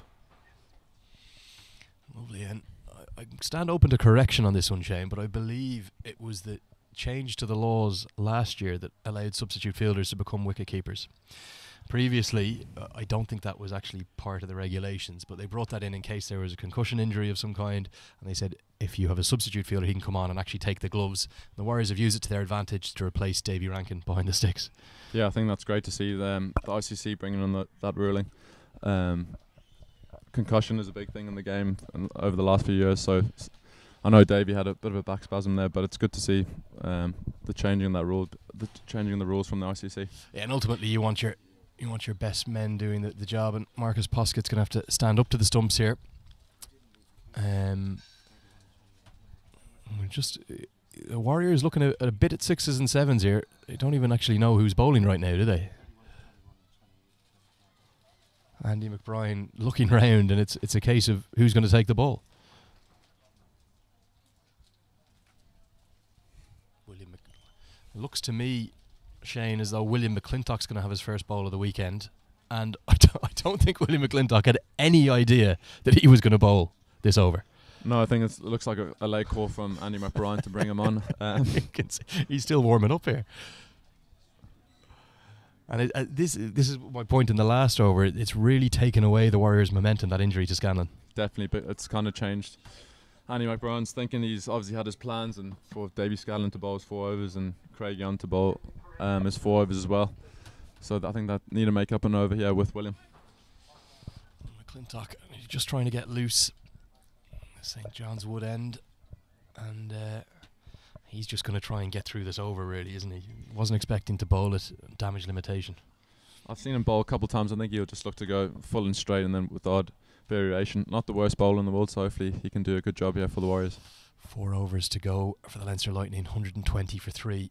Short wide. What a scoop shot that is. That's gone directly behind the bowler and into the black side screen. Talk me through that shot, great Shane. Shot from John Anderson. It's a shot he's played over the years extremely well, so good to see him back himself and play that first up to William McClintock. That's gone dead straight, like directly behind the wickets, isn't it? Yeah, there's no fielders there, obviously.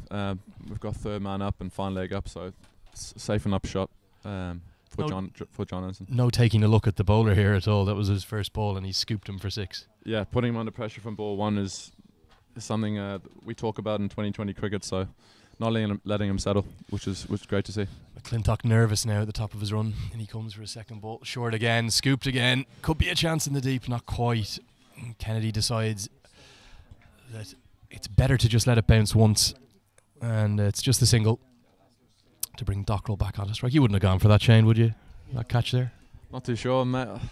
It looked like a tough chance. You kind of mixed minds. You want to take the catch, but you want to save the boundary at the same time. So, with runs being so important in 2020, you're almost sometimes better at this stage of an innings, aren't you? Saving I think that was the right call from Graeme Kennedy.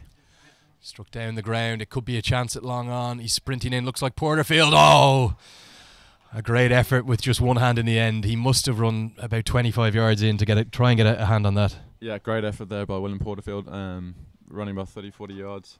Nearly got it with the right hand.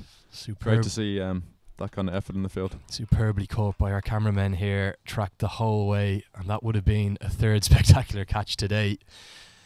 Plenty of time though. Dockrell, he's really favoured down towards long on cow corner today, isn't he?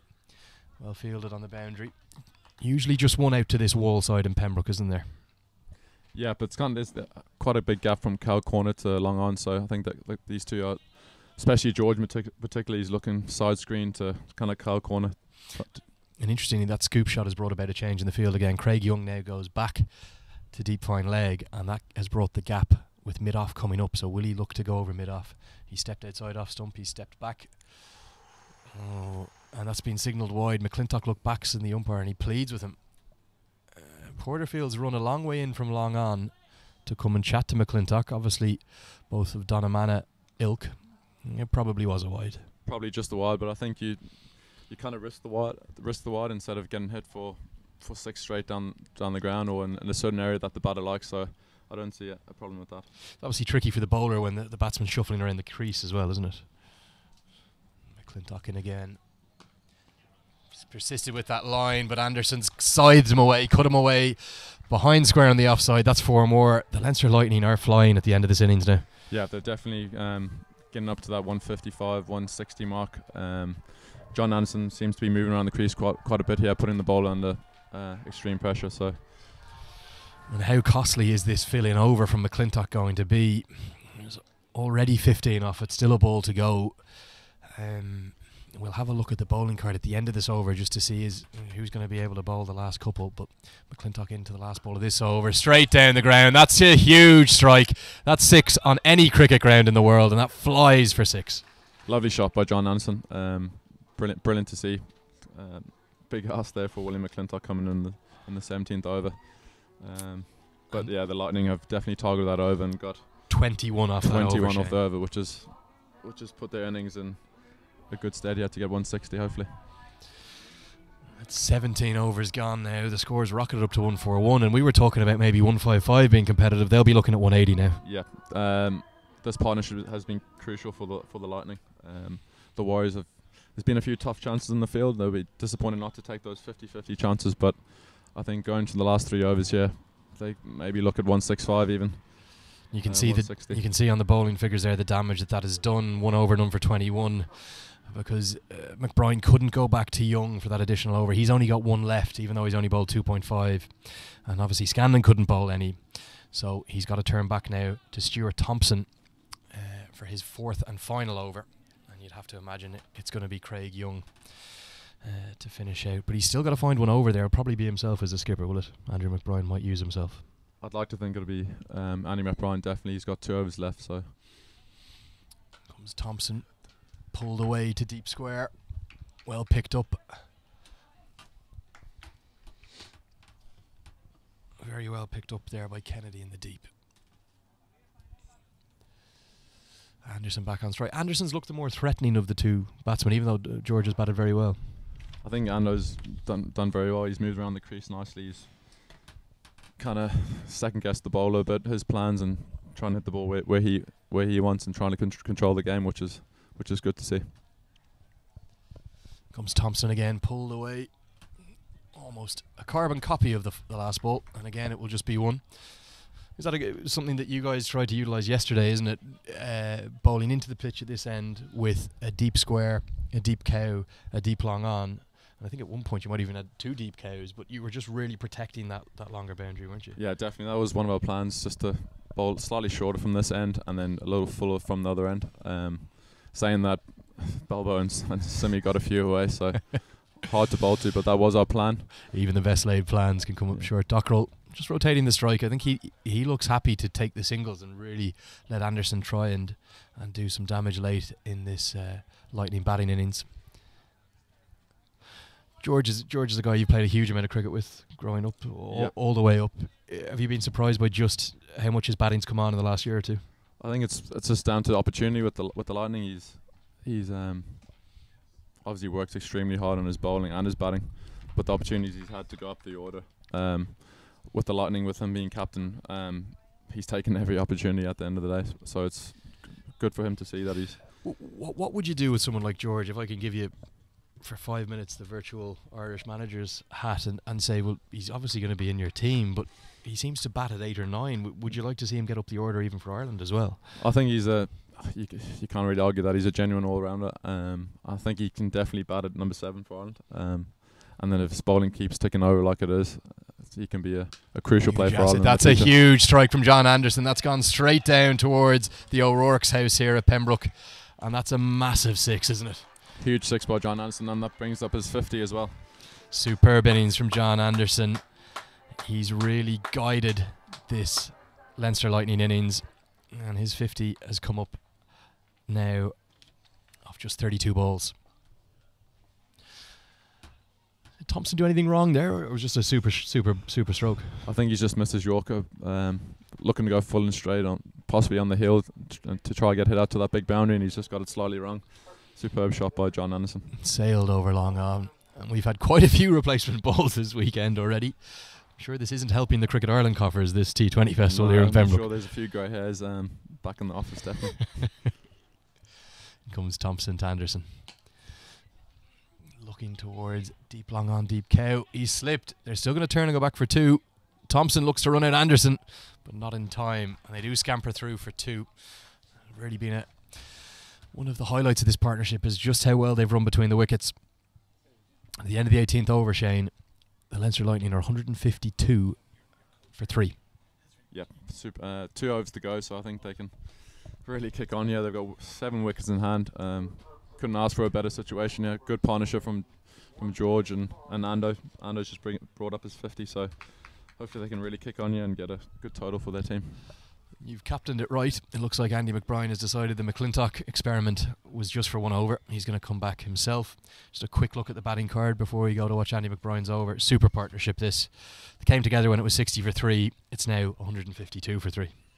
That's one thing they did yesterday. Simi and Balbo obviously had a huge partnership, and then they've backed it up again today with George and Ando. And is that the strength of Leinster Lightning? They've obviously dominated the Interprovincial Series. They've won 13 of the 15 trophies. Yesterday you would sing in Balbirnie with a record-breaking partnership, and today you've had equally as impressive a partnership between Dockrell and Singh. Yeah, I think throughout all the games we've played, if we look back to the Hills, even on the 50 over George and Simi, when we had them 60 for 6, then George and Simi put on a huge partnership there. So it's something they must talk about and really focus on throughout all their cricket. Swept away by Dockrell to deep square, and that brings John Anderson back onto strike. And it's going to be really interesting to see what he does to the off-spinner, Andy McBride here. Inside out over extra cover. That could run away. It's a fast outfield. It won't. It's going to be 2. Stuart Thompson down at long off. And you could see Andy McBride clearly trying to bowl the ball outside off to protect the shorter boundary. Yeah, exactly. It looks like a plan from Andy. Yeah, the ball nice and wide. Take it out their arc of George and Ando. Get hit to that bigger boundary. Anderson may work outside the off stump here. Let's look. He does. He's flicked that, scooped it over his head. That's a spectacular shot. That's going to run away for 4. It's a sensational innovation from John Anderson. Yeah, another little scoop by Ando. He's obviously worked out Andy's plan here and got outside off stump and played a nice low ramp over 45. Been a real highlight of this weekend has been the innovation both by batsmen and bowlers, and we're seeing more from John Anderson here. Second attempted scoop shot. First one went for 6, and that one's run away for 4. McBride in. He's looked to sweep, and I'm not sure that's hit anything at all. It's given his boys. Poskett, who's just come on as subfielders, missed that. Gone straight through him, and that's 4 boys. They don't mind how they come, the Lightning. No, definitely valuable runs there for the Lightning. If it comes off the bat or comes off a pad, it's 4 is 4. So yeah, you can see what McBride's increase the trying to total. do. He's trying to get it outside off and get it in underneath the bat, as Paul Sterling tried to do against India. But he's just ended up not only yorking the batter, but he's kind of yorked the keeper as well, and it's run away. Yeah, not easy for the keeper there. I think Andy could maybe look at coming around the wicket here and just trying to hit the same plan, hit that wide line on the offside. Something to think about in the last 2 or 3 balls. Expensive last few overs for the Northwest Warriors, and they've gone from being just before Davy Scanlon's injury in a real winning position. You were talking about them being well ahead of the game to possibly being behind the 8 ball now. With 10 balls still to go in this innings, the Lightning are 163 for 3. If you're wondering what the hold-up in play is, we have just temporarily lost the ball in the legendary Pembroke flower beds in front of the houses to the right of the pavilion here. Simi Singh's going to run a drink out to John. Hot weather, it's not something we're really used to in Ireland. You could see yesterday with the Singh and Balverney partnership, there was drinks run out every other over, it seemed like. Yeah, definitely. Even in the 3 day during the week, the weather was the same as it has been the last 2 days. It's something we're not really used to. So I'm sure Brendan Connor will be working hard on fitness levels with all the lads moving forward. He'll be doing overtime, will Brendo, throughout the week. Definitely the best crowd of the weekend so far now, nicely filling up with the football finished in the bar. People enjoying the sunshine along the wall. And glad to report, I think the ball was found. I don't think they replaced it. So we're going to have the same ball back to Andy McBride here. And he looks a little unhappy right now. Struck again. That's gone towards a car park. That's going to soar into the cars, and that could do some damage. Just short. Manages to miss them all. 6 more. Superb shot there by John Anderson. Andy McBride looked to take a little bit of pace off the ball, and John Anderson's come down the crease and hit a lovely shot into the car park. That's not going to improve Andy McBride's mood at all, is it? No, he doesn't look very happy at the moment, but Leinster Lightning here on the charge. Northwest Warriors skipper yet to finish his 3rd over. He's none for 29. Looks to hit down the ground again, and that's gone all the way for 6 more. Back-to-back 6s. The Leinster Lightning on the surge towards the end of their innings. John Anderson yet again hitting nice and straight. I don't think I've seen him this straight in a long time. He's normally a big sweep of the ball, as we've seen over 45 and his little scoops, but he's shown that he's hit some lovely 6s down the ground today, which is great to see. Is this possibly that over why Andy McBride didn't want to bring himself back on, and why he looked to go to the pace of McClintock? Is that he was not enjoying the prospect of Anderson targeting the boundary straight? Yeah, I think looking at it now, Andy probably could have bowled himself a bit more on those middle overs. Yep. The kind of variation is quite tough as a spinner, bowling in the last 3 or 4 overs. So I think not easy with an injury to Scanlon, but Craig Young on here to bowl the last over. Yeah, back to the Northwest's premier bowler, one of Ireland's premier bowlers, big tall Craig Young. And with the way John Anderson's striking them, I wouldn't be surprised if George Dockrell just looks to nudge one off this first ball. I think George will know Craig's plan. Yeah, probably short with the slower ball. So, and he comes. It was indeed short the slower ball. Pulled away top edge. Should be held in the deep. Juggled, dropped. That's gone down. He's going to be very disappointed with that. Number 16, Graeme Kennedy out there at deep cow corner. A little bit unlucky. Just he didn't quite set his feet, did he? He didn't look like he was quite balanced under that ball at all. Quite tough. Not the should have been held though. Should have been held. Definitely should have been held. But I just don't think he really got set underneath it at all. Craig Young's going to be disappointed with that.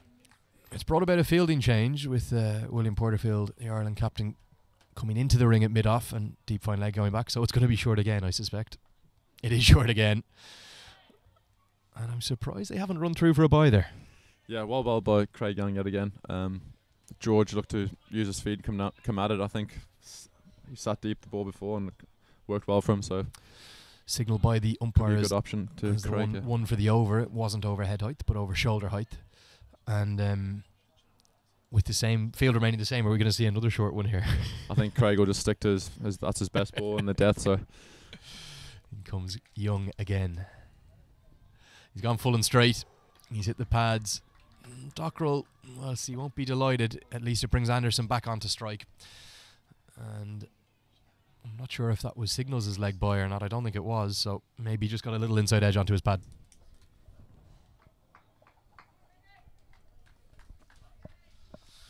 .177, 178 for 3.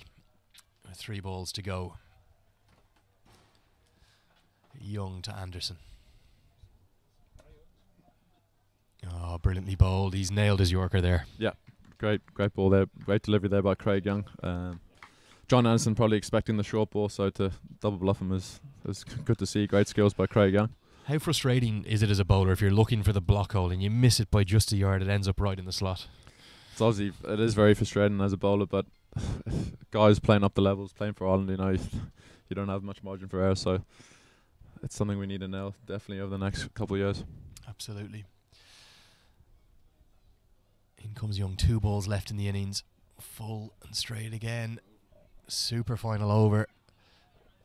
Out to the man who dropped the catch, Graeme Kennedy, who tidies up. 2 runs, 180 up.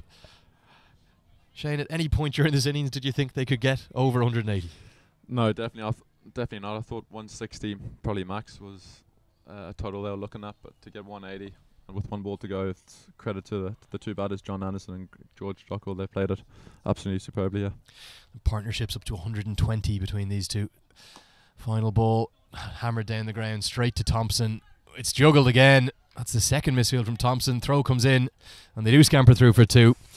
That's the end of the Leinster Lightning innings. 182 for 3. Wonderful partnership. Great partnership by John Anderson and George Dockrell there. Great last over by Craig Young. I thought he nailed his Yorkers quite well then. Hit the batters on the hill, which is what you want from that end. Now, can I ask you to compare and contrast those 2 partnerships? The one that you faced yesterday between Balbirnie and Singh, and the brilliant one we've just witnessed between Dockrell and Anderson. I think they're kind of at different stages of the game. Simi Singh and Andrew Balbirnie were kind of in the power play, and that took it away from us in the power play, and then they continued that. Whereas the first 10 definitely belonged to the Warriors. I thought they bowled really well, and then to finish like they did there, the Lightning, credit to those 2 batters.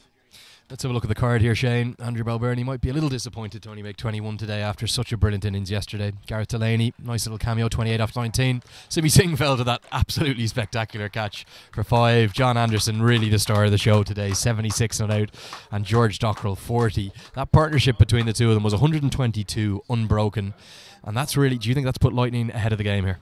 Definitely, I definitely think so, Lenny. It's more so the momentum they can take now into their first 6 and into their bowling innings. 180 is probably 15-20 above par, I'd say, on this wicket.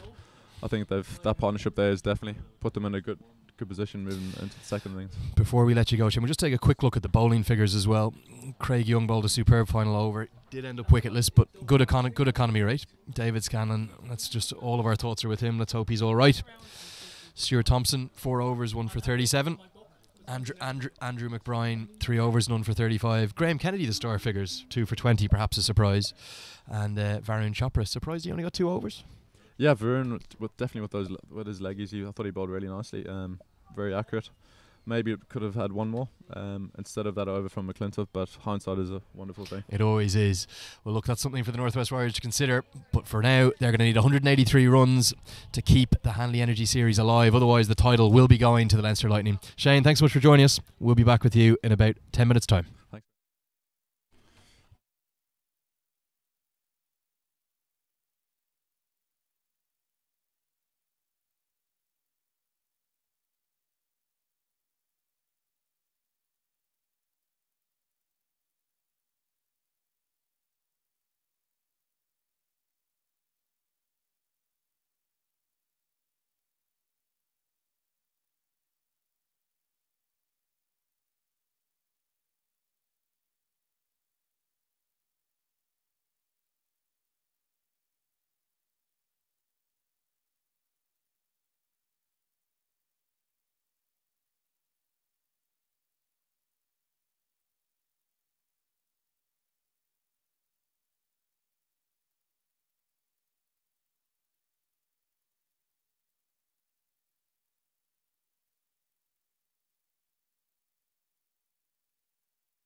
Welcome back to Sydney Parade. You've still got your host here, A. Leonard, and I'm next to the great D.A. Lewis. Welcome back, Louis. How are you? The Lenny and Louis show. Nothing like it. It's the Mutual Love Society, Len Dog and Lou Dog. I will warn viewers that it's day 2, the sun is out, and Alan Lewis is having a very enjoyable afternoon. Tyrone Kane to open the batting, and we're off to a flying start as the Irish skipper William Porterfield pulls him away for 4. I need to remind you, not the Irish T20 skipper, Len Dog. No, not anymore. Gary Wilson's obviously taken that over, but still the Irish captain. I'm going to call him the Irish captain. Very as good. He's captaining the Test match side. You watched that first innings here, Alan. I saw you patrolling the boundary. An innings of 2 halves, it would be fair to say, would it? Incredible, yeah. An innings totally in 2 halves. Just in the second half of the game, John Anderson exploded. But I think one of the things that's a real feature has been George Dockrell's batting. He just brings total energy to proceeding. His running of 2s is phenomenal, and we all know. We all know away what by Ando's Porterfield. capable I'm of. sorry to interrupt you, Louis, but that's going to be back-to-back boundaries to start the innings, and the Warriors have the bit between their teeth already. They certainly do. That's 2 boundaries off 2 cracking shots from the Ireland captain William Porterfield. And to be honest with you, Lenny, it's quite hard to understand or know what you believe power to be here. Yeah, difficult to ascertain, and certainly a few of the comments we got in through social media seem to think that the Warriors could have bowled a bit more spin through the innings. The pace went the distance at certain points, despite Craig Young's fantastic last over. Well, I'll speak about that in a minute. Here comes Kane. Clipped away. Porterfield looks in very good nick already. Just going to be the single this time, well fielded by Simi Singh out in the deep. Tell me. What I will tell you is, if Young could do that day in, day out, 4 balls in the block hole, and again, it's one of the things out here, the luxury of overhearing commentary, but you were talking to Shane Getgate about that skill, and I was talking to Rob Castle yesterday about that very thing. And if there's one thing that we can do as a nation, that's an area that we can really work on. Those wide Yorkers, where there's a real element of control about how they do them, because they're so effective. Yep, and I think it was really nice to see Varun Chopra bowling his leg spin again, and surprising he only got the 2 overs, wasn't it? Kane in to Rankin. Just works away for 1. He'll be happy to get off the mark. Yeah, I think one of the features, if you look at international cricket now, is and the success of the wrist spinner. If we can find a wrist spinner from somewhere who is going to be worth their salt, you can quote them all. You know them all, Lenny, because you're worth in their love weight with in them. gold. Oh, you just love them, obviously. Well, they're game winners, and they'll win you matches, and we've seen that with both Chahal for India. We've seen that with Rashid Khan for Afghanistan. Adil Rashid doing a super job these days for England. And I think the interesting thing is Owen Morgan's backing him as their match winner. He's saying he's going to take me wickets, he's going to win me games. Absolutely, and I think that the one feature, and we've spoken about this before, I'm a huge advocate of that whole area. Taking wickets is huge. Interesting there, you can see Tyrone Kane. I was speaking to him earlier. He's really trying to develop his use of the knuckle ball himself. I think that was a knuckle ball. Yeah, he was telling me about that yesterday, and obviously working out quite well with his 5-wicket haul yesterday. And it's interesting that he's, the great thing is that there's a young guy who's come into the Irish setup, was out in the cold largely, didn't go on the A tour in October to Bangladesh, and fought back, bowled, I thought, without much luck in the Test match, and is doing very well. And again, full pace delivery this time. Porterfield out into the covers, runs through. Eddie Richardson picks it up cleanly, but Porterfield will scamper through for 1. See somebody you think might get into the white ball squads now in August against Afghanistan. He obviously represented himself very well at the Test match, but he hasn't played a white ball game for Ireland since 2015. No, I know, and it's one of those things. There's probably, with the mix in the team at the moment, anyone trying to squeeze into the team, it's actually difficult to see, where they might fit. There's players, beginning to stick their hands up now. It'll be very interesting to see, what they might do with a Harry Tector as an example, who's really settled into the Knights well, is batting well in white ball cricket, has skills. Would there be any non-YMCA players you might be able to name me? No, might be near the squad. I just judge cricketers as they are, and TK would be another one of those. And I think, perhaps what TK has done is he's perhaps listened a bit. There's no shortage of confidence in terms of what he can do, and I think the one thing that he that is in his favour. He can move the ball off the straight. He swings the ball, and then you've got things like where he's trying these knuckleballs and various different things. Good luck to him. So crucial in the shorter format. Chased open from the other end, the Sandymount end, and Porterfield has clipped that away on the leg side. Well fielded, Andy Balbirnie. They might push for 3, but they won't have time. He saved 2 runs there in front of his now here's another loving party of the Pembroke wall. Wow. They're all in love with Balbo down here, as you know, including yourself. A little bit of a love child for you as Balbo. Great Pembroke servant. And it's great to see the wall filling up. Now, speaking of non-YMers, by the way, and let's get away from this non-YMers trick. This bloke, Peter Chase, has done very well over the last couple of months. Yeah, he's bowling with good rhythm. Look at that, nice and full. And you can see that he's beginning to understand, thinking what he's doing. One of the things that I like, Chevy, to be honest with you, I thought his body language terrible. You know, in the early part of his career, I watched him last night ushering third man. You come in, feel you good, beginning to govern. Really growing as a cricketer. Yeah, just growing as a cricketer. Yeah. And it's great to see. He looks in better shape as well. He looks a little bit thinner. He looks a bit more athletic, and he's got great rhythm to the crease. Tall bowler, and he's got a lovely rhythm, as you say, in his run up as he comes in now to Porterfield. Short Porterfield goes to his favourite pull shot. Under edge, didn't carry to the keeper, and a nice stop by Lorcan Tucker. Someone like Chase might be a good example of just how long it takes to settle into international cricket. Would that be a fair comment? Well, I think the other thing, you know, you can look at it coldly. You can look at Barry McCarthy as well, one of our leading wicket takers. He's been in and out of the side the whole time. You're not settling. Now, I know he's another one of your beloved Pembroke members who you love greatly, so stop slagging me about YMers. So, you know, it's a Sandymount rivalry. That's all it is. It's okay. Well, that's a bit better. But full clipped by Porterfield very firmly towards George Dockrell. Super piece of fielding. It's just jumped up and hit Porterfield in the chest, but he's okay. They'd make them hard as nails up in Donamata, don't they? Wouldn't even flinch. He barely Not did. been an English soccer player, he'd been down rolling around like Davy Scanlon for 10 minutes. Well, poor old Davy, we hope he's okay. Looked to be a nasty injury he might have done himself, and I think 5 days cricket back-to-back might have taken their toll on a great servant for the Warriors. And we'll go with another one, non-YMer, Davy Scanlon's another fellow who's had a very good season, consistent, thereabouts, knows what he's doing, swings the ball. And, you know, I would have thought, now I don't know whether he would have been a marker for the A series, but he's done very well for the Warriors. Underrated bowler. Rankin just struggling to get going here. Probably his most favoured format as well. He's known as a bit of a dasher at the top of the order for the Warriors. Had some success over recent seasons as well. Got back involved in the Ireland mix. Has there been an innings this weekend that stood out for you, Lou, so far?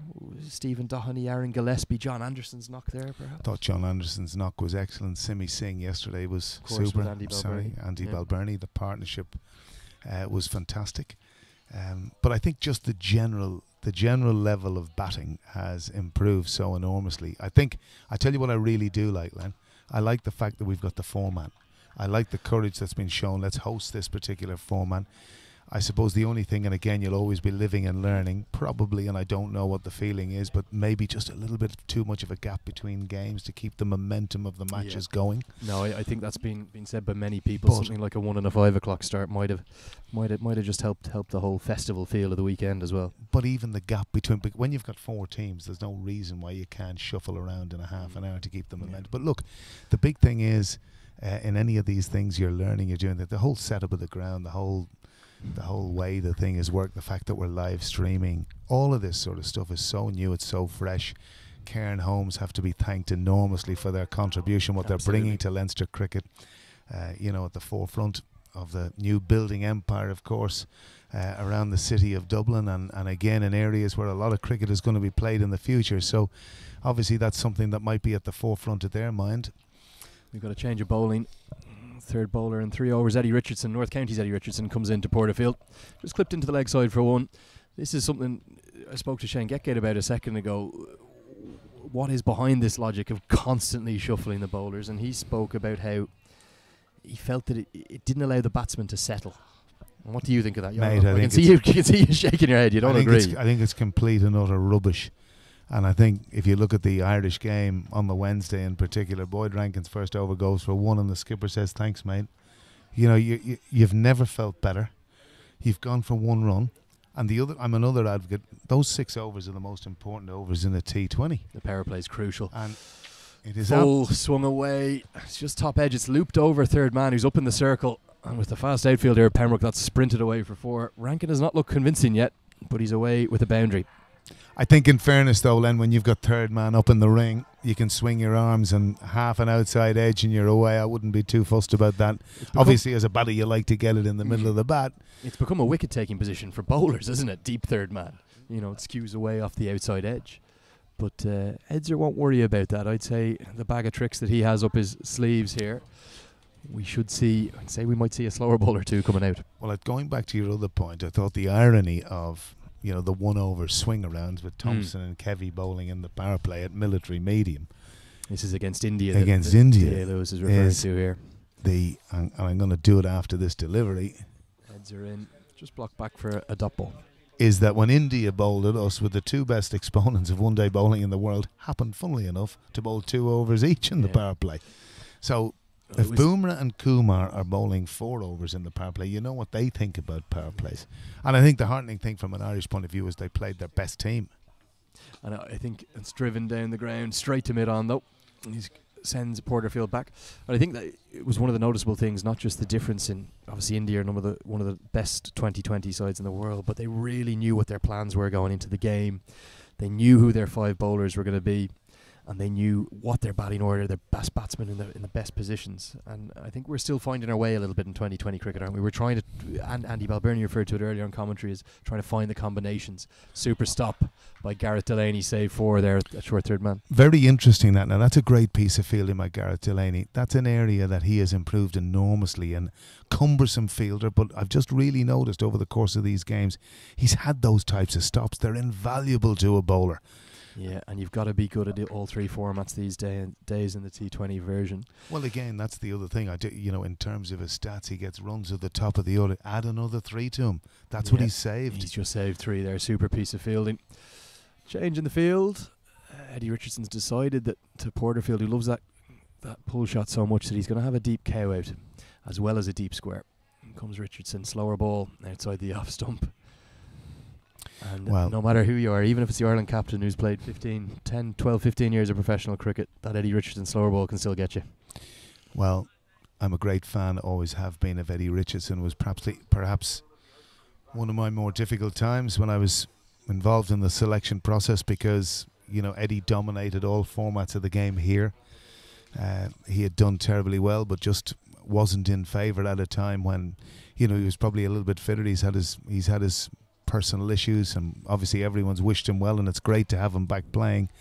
But he's a fantastic cricketer, a fantastic bowler, understands the game inside out, has some great variations, and to be honest with you, unlucky never to really have played for Ireland. Well, he's got his 2 caps against Scotland, and plenty of time for him still to add to them. He's a crucial linchpin for that North County side. I should say more for Ireland. Yeah. Short, Anderson a point, direct hit could have been out. Even with Porterfield being as quick as he is, I think it's difficult to tell. We're not directly square on, but that direct hit could have been out, Lou. Without a shadow of a doubt, it was a risky single, that. But I think it's more the fact that Davy Rankin, as you said earlier, has kind of struggled to get going, and you can't wait to get off strike. Yeah. That's the nature and pressure of T20 cricket. And Porterfield knows the importance of this power play. He knows that if the Warriors can't get up towards 60, 70, 80 in this power play, really lightning are favourites to make it 5 from 5 in the T20 festival. Well, certainly 60. I think you need to be in the 60s. They need to be at 10s. And, then the other part about that is you got to keep the momentum going. Chase Fuller this time, driven. Well stopped by Eddie Richardson. He'll straight in over the stumps to Lorcan Tucker. He'll be disappointed not to have got that wide of extra cover. Big area there. A little bit of a half volley. It was. Yeah. A long half volley. A long half volley. It was just nice. And again, you can see this is what I was talking about. Chevy there. He's putting his third man back. Square cover's coming in. Square leg is going out. So is this going to be the double bluff? Are we going to get the bumper here, Lenny? I think it's going to be short. In comes Chase.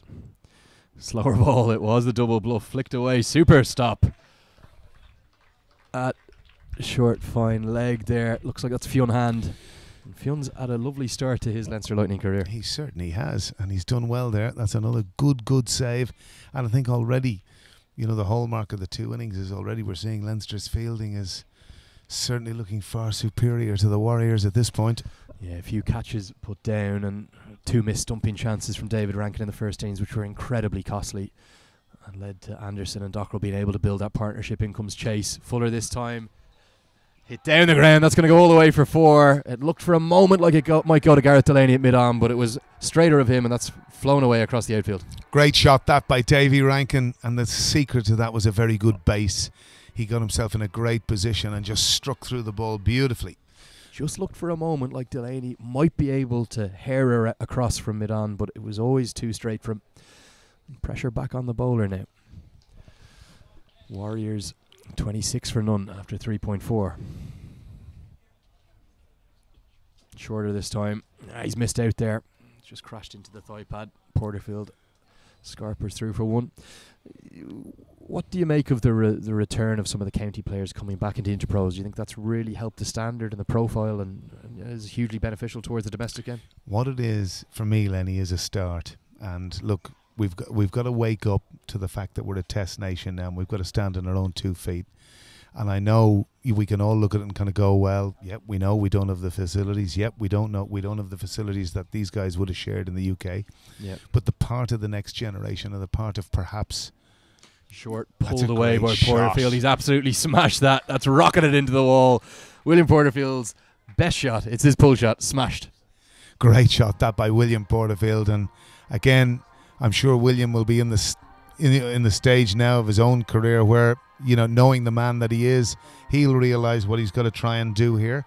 And that's what we've got to do. We've got to try and raise the profile of the game. It's very interesting with this new FTP. You know, we play an enormous amount of white ball cricket, very little test cricket, even though we've got test status. So Correct. We really need to focus on that element of the game now, and of course, moving forward. The two primary formats for Ireland, even though test cricket might still be the pinnacle because we're playing so little of it, we've got to target those World Cups and the World 2020s, particularly the World 2020 in 2020. Well, without a doubt. And I think, you know, if you look during the course of the games, I think probably the coaching staff and the selectors will be looking at, right, who are the players that are going to take us forward in that format. And, you know, if changes have to be made, they probably need to be made. Change of bowling, Alan, just to cut you off. George Docker brings himself into the attack, just drops short. Rankin punishes that, pulls it away firmly. Always difficult for a spinner in the power play, isn't it?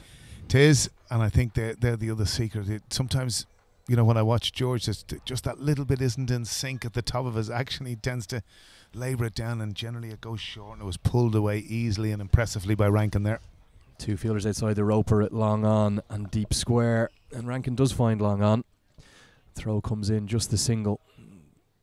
And that's going to bring Porterfield on to strike. Always tricky as a left-arm orthodox bowler, bowling to left-handers, particularly with only 2 out of the ring. Where will Porterfield be looking to score here? Well, he should be looking to target getting kind of outside it. A lot will depend. George tends to bowl quite flat, but certainly an area will be slog sweep over mid-wicket there. It's very interesting here. Because obviously he's got 45, he's got square. You can clearly say to yourself he's going to bowl it into the pads because his 2 outfielders obviously long on. Deep mid-wicket. So he's going to probably look to either sweep. Dockrell in, short. Tried to be flayed over the offside, and that's taken. That's the first Warriors wicket to fall. It's the Ireland captain who goes. Looks like Fionn Hand's taking the catch there to me, just like yesterday. First catch taken by the new man. Yeah. Strange shot that by William Porterfield. I think he was caught in 2 minds. He didn't know which way to go because he was looking to get that area, which, by the way, I don't mind over extra cover, but seemed in 2 minds. It'd be very interesting if we're talking to him to find out whether it was, but he just got it on the top of the splice a bit, and Fionn Hand took a comfortable catch. Yeah, and George Dockrell's going to be delighted removing the Irish captain, William Porterfield. He's gone for 19. Northwest Warriors now 36 for 1 after 4.3. Porterfield trudges into the changing rooms next to us here. He looks disappointed with that, doesn't he? Well, it's a huge loss, isn't it? Your talisman is gone. You know, the whole innings would be linchpinned around him. But, you know, the other side of it is, and again, the value of, and we're only looking here now, he's given himself room. And again, that was, I think, the bit that did him a bit in terms of giving himself room where he was going to go. That was obviously another area I would have spoken about. Was he looking to go over cover there? He was looking to go just over. caught the outside edge. He was looking to go, and then because the ball was so slow onto him, he was kind of nearly through it. But I sensed he was a little bit in 2 minds by the time he got to actually striking the ball. And here's an innings I'm looking forward to. Stuart Thompson, who was so impressive at Ireland's inaugural Test match in Malahide. a real dynamo with the bat, can do huge damage. Keeps that left-hand, right-hand combination coming in. He's going to be at the non-strikers end, but Stuart Thompson really stepping up to the plate of late for Ireland. Yeah, beautiful player on the eye when he gets going. Stuart has obviously in the early part of his career not set the ground running in. This is another feature in the world game now. All this cockahooba, I'm not going to bowl the ball, what's all this about, Len? Well, the balls are a lot stickier these days, so they do get stuck in the hand occasionally. So in fairness, Louis, I'm going to give George the benefit of the doubt and let him go there. That he was just struggling to get that out of his hand. So it's nothing to do with tactics. I am, of course, winding you up. He's as Rankin shuffled round his crease there. What he said is, he said to himself, "I'm not going to bowl this ball. I'm going to go back to the top of my mark and do it again." And as long as he is captain in particular, as long as he gets through his full 20 overs within the time allowance, there's nothing wrong with that in my eye. No, nothing wrong with it, but it's a little bit of an annoyance. I'm not sure cockahoo is the right description for the old school of world cricket. Yeah, well, I don't think you're old school. You're still as young as you feel. So Dockrell comes in to Thompson. Thompson's first ball just works behind square on the offside. Malbernie tidies up, just the single. Dockrell's going to be delighted with making the breakthrough in the power play for the Lightning money. Without a shadow of a doubt, and also getting the Irish captain will always please you. Bragging rights, if they're going to have a little quiet libation tonight. Well, these guys play so much cricket together, it must be enjoyable. Oh, George Dockrell has David Rankin in all sorts of bother. He's looking to work that through square on the leg side. He's missed it completely. Super piece of keeping by Lorcan Tucker. Takes it nice and cleanly. So, Len, you've watched a lot of cricket, no different to myself, and you're looking at the next kind of 3-4 years in this building to a T20 World Cup. What sort of players would you be looking to come in young? Well, look, the big thing that's impressed me this weekend has been the youth, to be honest. And that's not to take away from someone like John Anderson's innings, who was so impressive there. But, you know, to see the way Stephen Doherty batted, like a Kane Williamson for Munster, I think that's the great thing about having the fourth team. And what I would love to see with that fourth team in Munster is to make sure they're as good as they can be, wherever those players are coming from. Stephen Doherty impressed me. Aaron Gillespie really impressed me. Tyrone Kane really shone. I'd love to see his variations in the shorter format of the game. And it's a bit mad to think he hasn't been picked in the shorter formats, given that's where he was given his debut initially, with great success in the World 2020 qualifiers in 2015. Change of bowling again. Sing into the attack. Am I allowed to mention his name? Or of course you should can. I? We know he's one of your favourites, a club member of yours there in YMCA. No, I just want to know, is it okay if I mention his name, or shall I say Balbirnie, or shall I say McCarthy? Or steady now. We wish Barry all the best across the pond in Durham. Doing a great job there, looking to break into the 2020 squad for the county blast that's going. It's a fifth bowler, and it's the sixth over of the match. So where do changes you see are continuing to be run. I'll do the questioning, you do the answering. Simi Singh, Irish setup. Is he a bowler who bats for you, or is he a batsman who bowls? Where do you see, or is he someone that sits in the middle and they're not really sure what to do with him? Well, I asked you this yesterday. He's bowled superbly for Ireland throughout, and I thought he was underutilised, particularly in the first T20 against India. But then is he batting? At times he's batted too high, and then at times he's batted too low. So it's a difficult one, and it's very similar to the George Dockrell scenario. You know, is he a batter who bowls, or is he a bowler who bats? Both have the capability of batting at 4 or 5 for Ireland, but both are used predominantly down the order. Well, clearing ropes.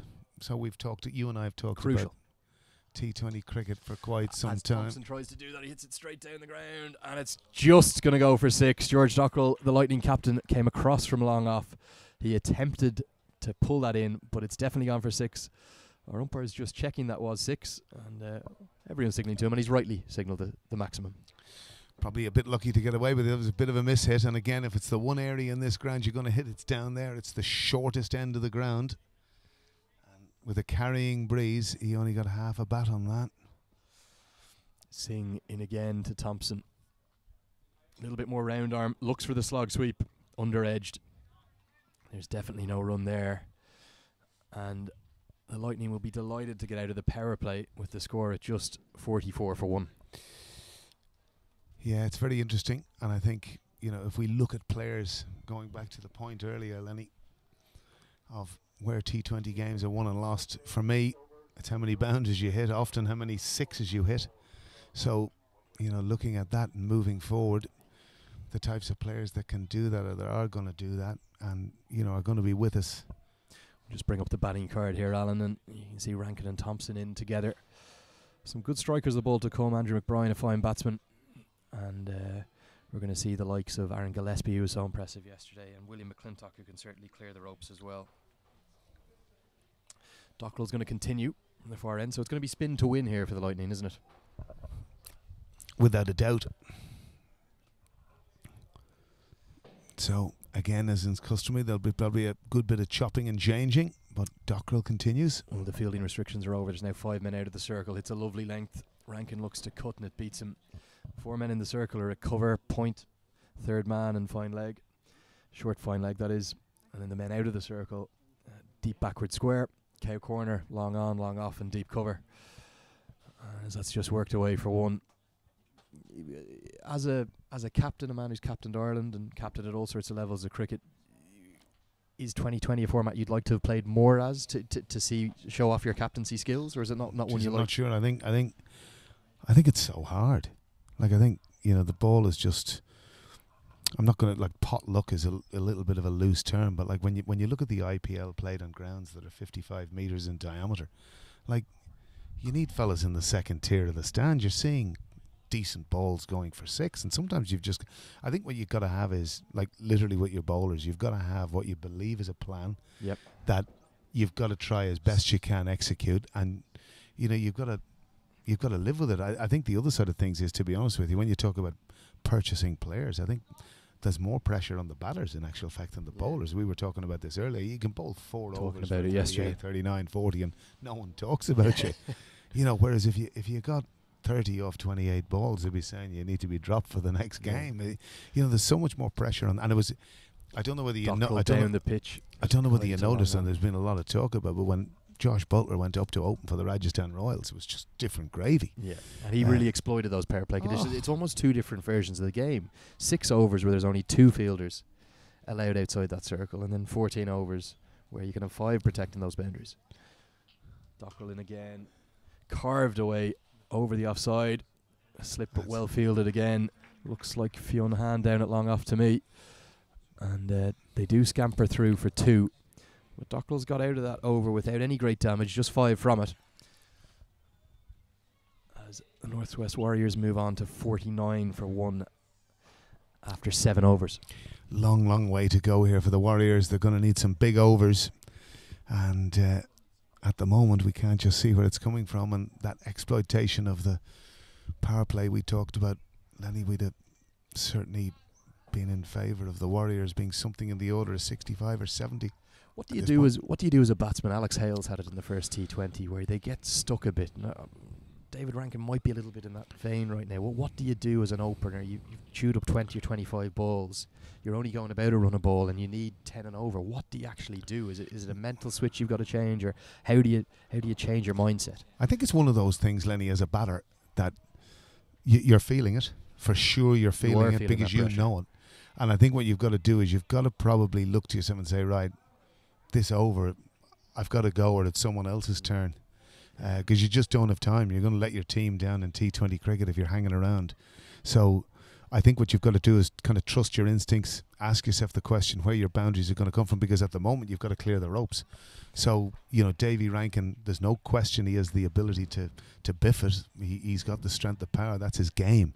So he's got to back himself to that, maybe get a bit deep in the crease and heave a bit, but from a good base. And comes Singh again. Rankin comes down the track, just nudges into the offside for 1. It brings a 50 up for the Warriors there. And it's interesting to see Dockerell continue with himself and Singh. He's clearly trying to close the game out early here. And do you think there's a chance we might even see more spin with the likes of a part-timer like John Anderson, maybe Gareth Delaney or Andrew Balbirnie, who all bowl part-time spin?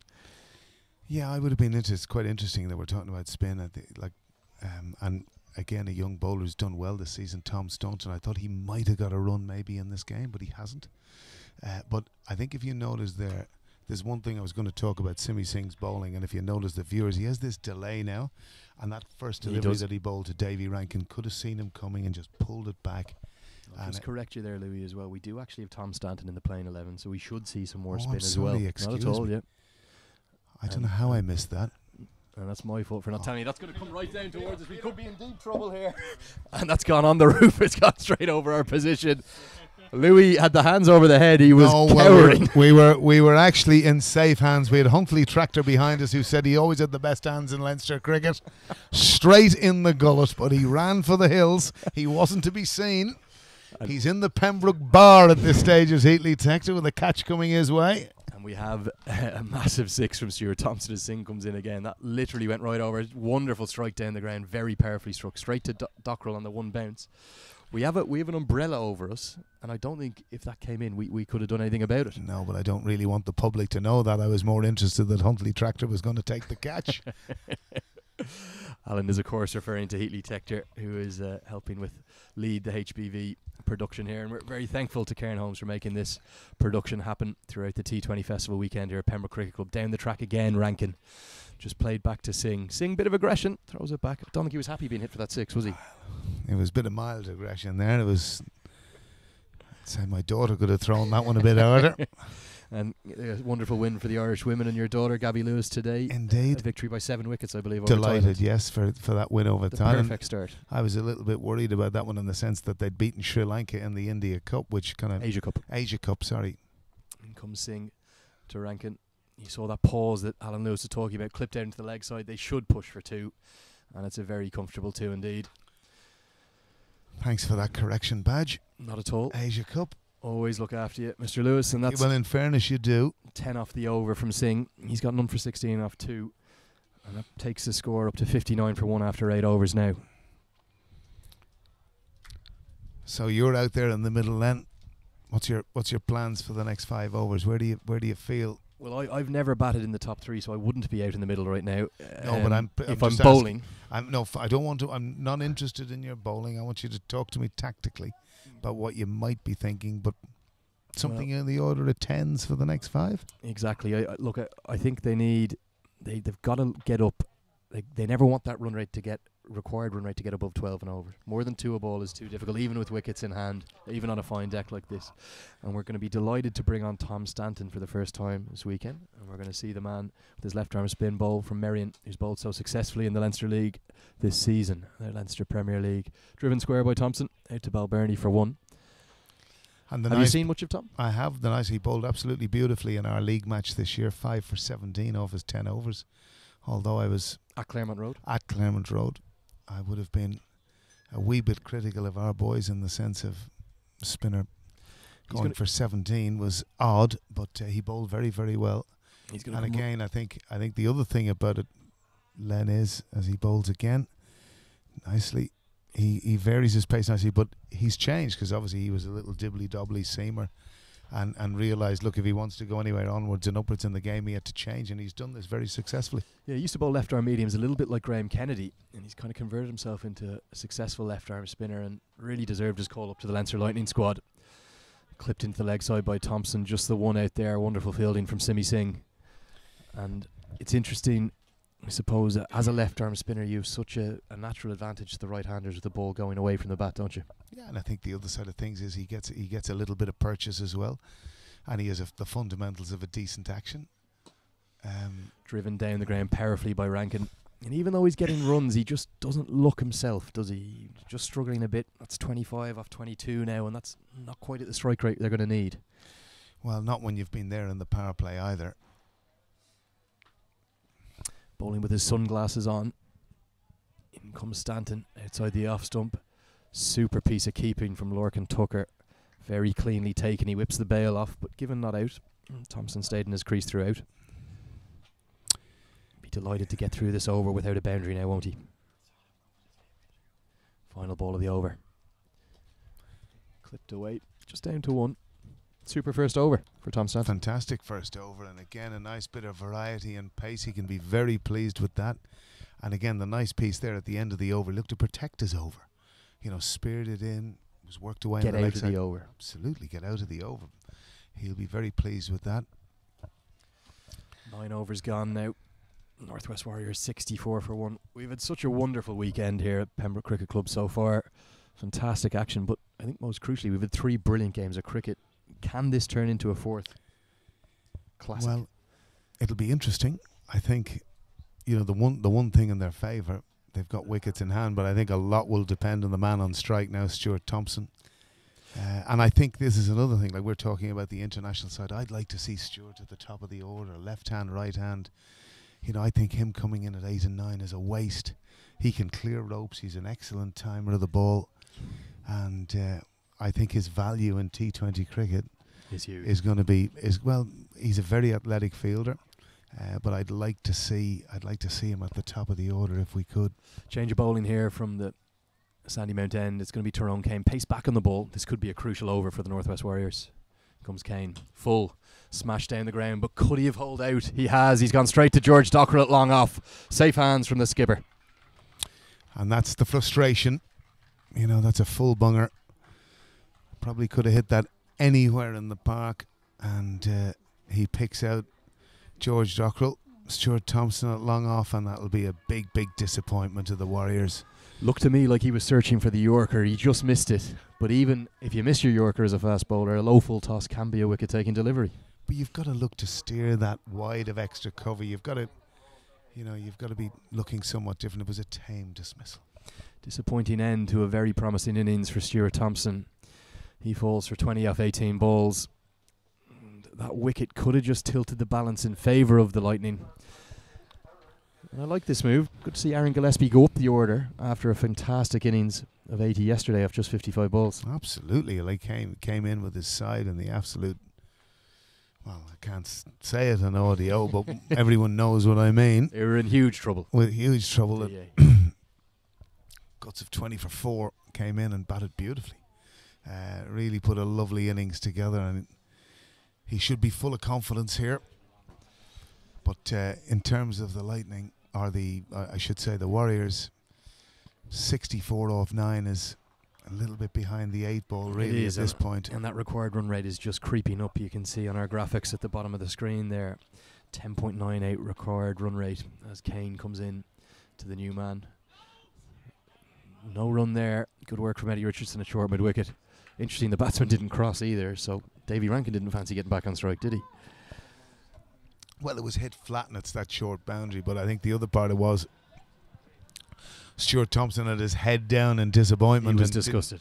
Didn't seem to worry him too greatly. Yeah, that's very well noticed, and I think Aaron Gillespie's going to have to play as strong a hand as he did yesterday to get the Warriors close here. In comes Kane, length delivery, just back of a length. Gillespie really just looking to get off the mark. And he can't to be fair, do it I right think now. Davy Rankin was a bit sluggish there. There should have been an easy one there. He played that lovely and late, died it right in front of him. There was an easy single there. But again, Fionn Hand impressing in the field. Yeah, very good. Got to the ball as quickly as he could, but I'd be more disappointed the other way round. Kane looking for the rarest of things in 2020 cricket, a wicket maiden here. He's gone wicket ... Just his second over. He's 1 for 11. He's a wicket taker, Tyrone, isn't he? He's got that bit of an X factor. You talk about a Barry McCarthy. You talk about someone who's X factor. There you go. You've knew you couldn't resist. Well, when you talk about wicket takers, there isn't a man who's taken wickets at a quicker rate for Ireland than Barry. Kane in, slower ball, cut away, super piece of fielding. He was very close there, John Anderson, but he stopped that well. Fantastic stop, and I think in the general swing of things, Leinster Lightning's fielding has been so much better. Could we see a wicket maiden here? Wicket ... so far. 4 balls gone in the over. 2 to come. This is when you feel it as a batter, Lenny. I think so. You know you've had 3 dots. And you know there's only 2 wickets on the card and there's lots of men to come in behind you. Kane in again. Short of a length, pulled away. He is away, Gillespie. But I suppose that change in the field helped. Eddie Richardson hammers that into the gloves of Lorcan Tucker. And Rankin's really got to get a wriggle on here now, doesn't he? Certainly does.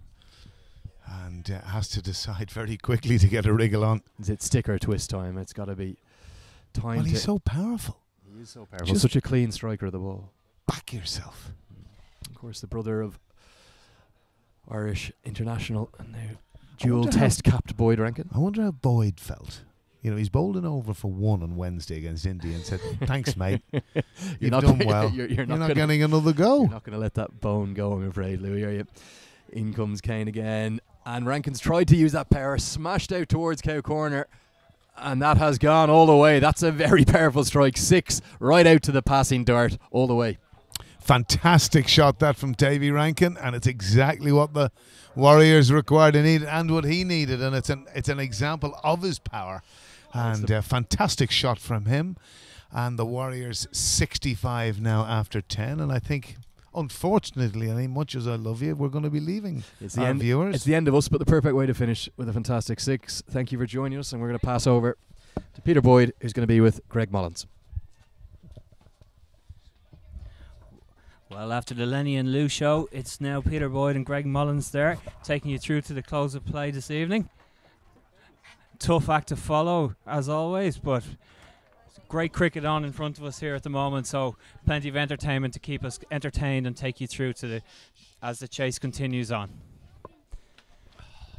Greg, this is set up to be an outstanding finish to the game here in front of us. Yeah, hopefully a good finish here in front of what is probably the best crowd of the day, sitting along the wall here in Sydney Parade.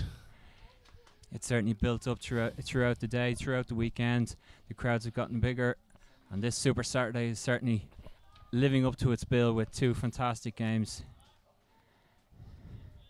It's great to see Tom Staunton bowling here. Tom has been a man who's carried more drinks this year than I think the barman in Claremont Road, you know. No, he's been 12th man many a week here for the Leinster Lightning, so it's great to see him playing. Very much so. I've followed the Leinster Lightning around the country, and like that, I've seen him carrying the drinks. But he's a great team player. Heatley mentioned earlier about Vern Chopper and how he's always helping out and willing to give his time for the rest of the team, whoever he's talking out for. And Tom is very much a character like that. Always upbeat and really giving his all for whatever team he's with, and he's getting his deserved chance today.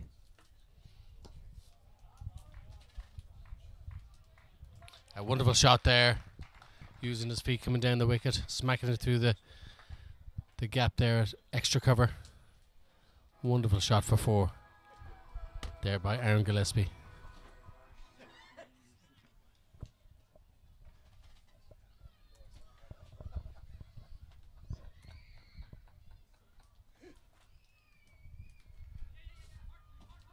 Down on one knee there, getting the scoop away over his shoulder. And what brilliant failing there by Andrew Sheridan, putting life and limb on the line.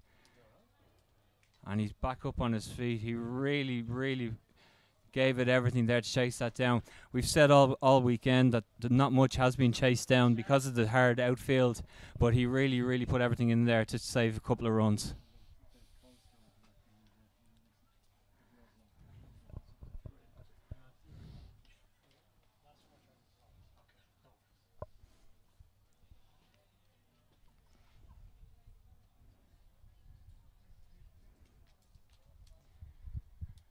So at the end of the 11th over, the Warriors have moved on to 75 for 2.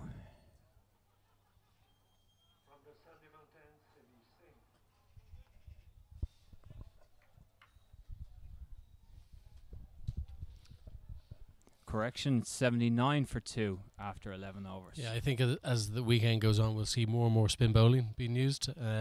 This is a wicket that we used yesterday, using it today, using it tomorrow, and I think certainly it's no surprise to see Tom Staunton in the Leinster Lightning team today. And here we have Simi Singh now continuing.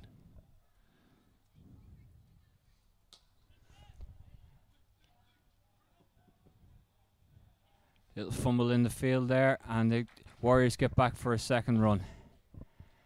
Comfortably there in the end.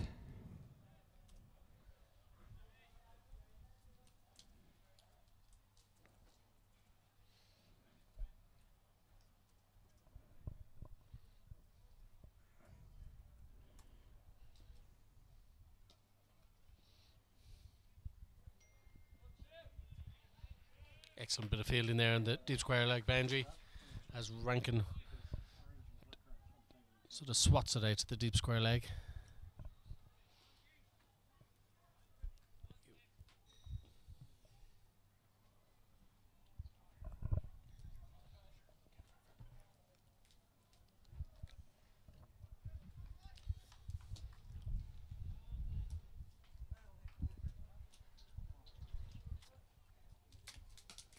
Dragged down a little there from Simi Singh. And Gillespie all over it there, pulls it hard straight through mid wicket really, and 4 runs. Yeah, not one of the best delivery from Simi Singh. Batsman coming down using his feet. He probably tried to change it up, bowling it a bit too short, and it really was powerfully hit through deep mid wicket.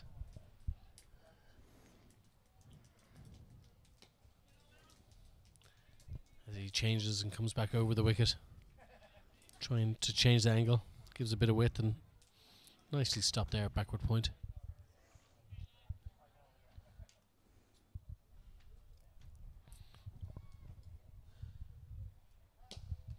Down the wicket again.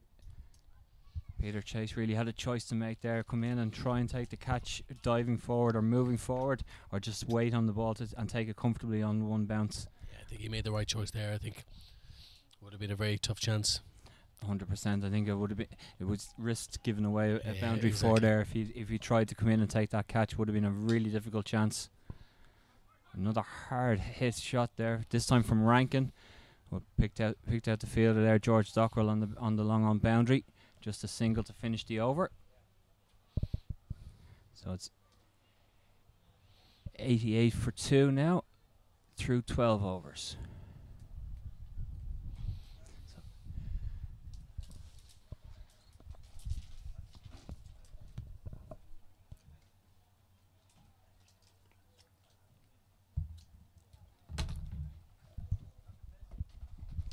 Well, as we said before, this is Super Saturday here in the IP20 Festival, and we're midway through the second innings of our second match, but the crowd have been entertained. There's been kids' zones, bouncing castles for the kids to play on, and we've also had the lovely addition of an ice cream van has arrived in the last hour or so, and that has kept everyone cool, Greg, over the last while. Yeah, well, I was quite fortunate. I came down here at 10:30 this morning, 5 kids in the car, no wife to help me, and 4:45 they're still here. I'm still here, and it was wonderful. They had 5-6 hours of great entertainment down here in Pembroke, and I've got plenty of brownie points when I get home this evening. Everyone's a winner, Greg. Yeah. We have a change here, bowling now. Left arm spin replaces left arm spin. George Dockrell comes on here, replacing Tom Staunton.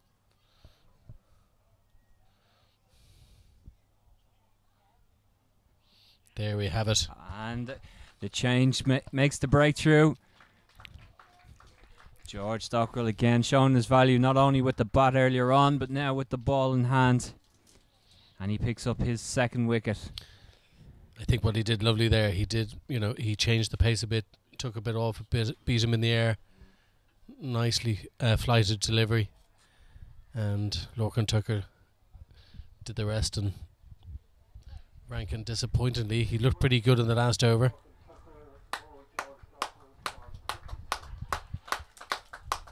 And unfortunately is now walking back to the pavilion.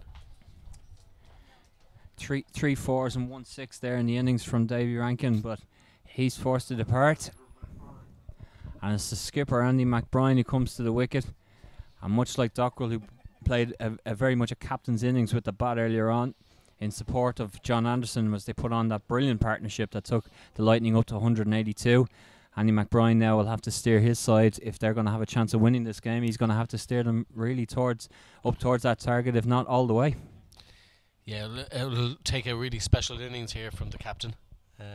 Something that certainly he's capable of. But he certainly will also need the support of Gillespie.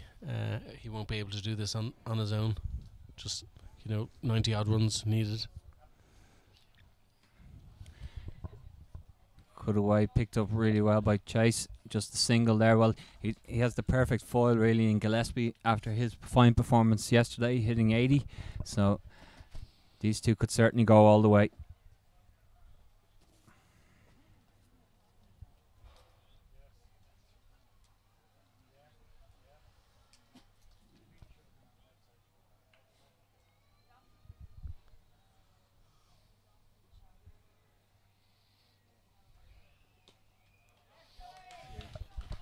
That is massive. Big shot from Aaron Gillespie, continuing in his fine form, seeing it almost like a football at this point. Andy Balbirnie positioned on the boundary rope there, didn't bother moving. It was all the way over his head, almost into the gardens next door. Beautiful shot.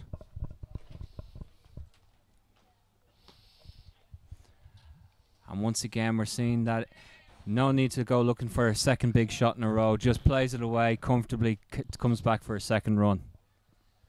Yeah, it's the first time that I can remember seeing Aaron Gillespie bat. I'm sure I've seen him bat before, but the first time that I've really noticed how good a cricketer he is. And that's the wonderful thing about this weekend, is having seen some of the young lads come up and show their worth. Stephen Dottney, Aaron Gillespie, to name but a few. But yeah, it's fantastic to see a young guy. And it's also, I think, Kennedy. It's great to see Kennedy do so well. Bowled really nicely earlier. And when you can come in like that and seize your opportunity, you're really putting yourself in the shop window at that stage. So, fantastic effort.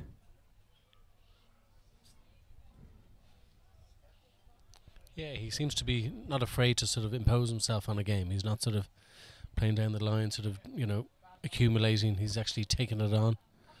He's facing George Jockle, who's plenty of experience, but yeah, put the foot down the wicket, swung, ball in the garden. So a young man who's making his debut weekend in the Lightning colours this week. He did very well yesterday. Taking another catch today. Young Fionn Han from North County. He's about to have a ball here this evening.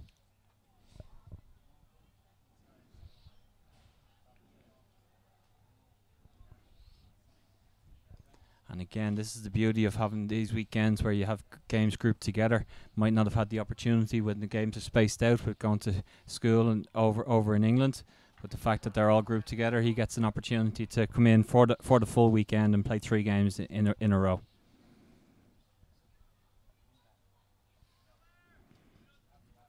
Some people were asking me, was there maybe an opportunity to have played 3 games today and 3 games yesterday? I think when you have weather like this, people want to see more cricket. I think if it was poor weather, they'd say probably 2 games was enough. It's always the same. More leads to more, but I suppose it gives credence to the fact that it's been so well organised. The whole weekend, the festival put together, from Cricket Leinster, from Pembroke Cricket Club themselves to arrange the facilities here, and to be able to stream the games and put them out there for people to watch all around the world and at home. Like thanking Karen Holmes obviously for their support in doing that, but it really has been well run and well organised to be able to do that. And yes, there's the possibility when the sun is shining like this for 3 games in a day, but there is also, like you say, guaranteeing Irish weather in the at the beginning of July isn't always easy. So we'll be satisfied with what we got, I think, is the best way to look on it. It's well bowled here by Fionn, and the one thing about chasing this total, whilst the run rate is, above 10 and over, you can't afford to have any bad overs, and that's the one thing that the Northwest Warriors got to make sure. They can't afford to have a 6-7 run over. They need to be scoring 8, 9, 10 and over every over. Beautifully bowled again from Fionn Hand. As I say, is another player that I haven't really seen before, and getting the chance to view him here, he's lovely action and very, very quick as well.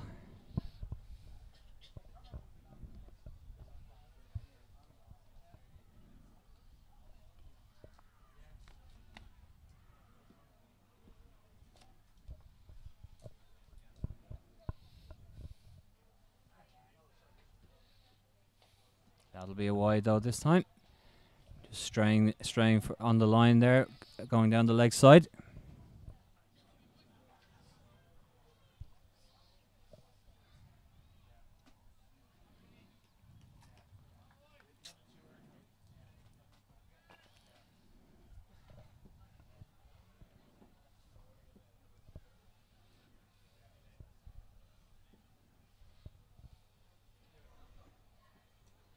Oh, genuine edge there off the toe end of the bat, really. I think he was looking to hit the ball over our heads. He certainly swung. I think very hard. If he connected with that, I don't think we would have needed to worry like earlier on with that previous 6. I think that would have cleared the pavilion, the clubhouse, and across the way. I think it was probably a shot you'd be seeing up in Ballyliffin this week rather than at a cricket ground. He certainly swung like that, but it does with the previous wide and that single. The Knights, or the Warriors, should I say, have gone past 100 in their chase of 183 against the Lightning here. So we're into the 14th over. I wonder, by the way they're swinging at this, I wonder have they decided that this is the over they wanted to target, or this is the bowler that they've decided that they're going to try and target to have the big over against. Well, this for me is the over that's probably edging the Leinster Lightning to a win. I mentioned at the start of the over we can't have too many overs for the Warriors if they're chasing this target of 182. They need to be scoring regularly 7-8, plus an over. So far, I think with 2 balls to go, maybe 4 runs have come off it. 3-4 runs have come off it. It's been an excellent over by Fionn Hand. Bowled again. Right up there into the block hole. Very difficult to get away. That is indeed the over. Fantastic over there by Fionn. Really good. Plenty of dots. 1 wide, a few singles. And that's it. No boundaries. No boundaries. Got out of the over in the end. 102 for 3 through 14. Just the 6 overs remaining now. And 81 runs required for the Warriors if they're to deny the Lightning retention of the IP20 trophy.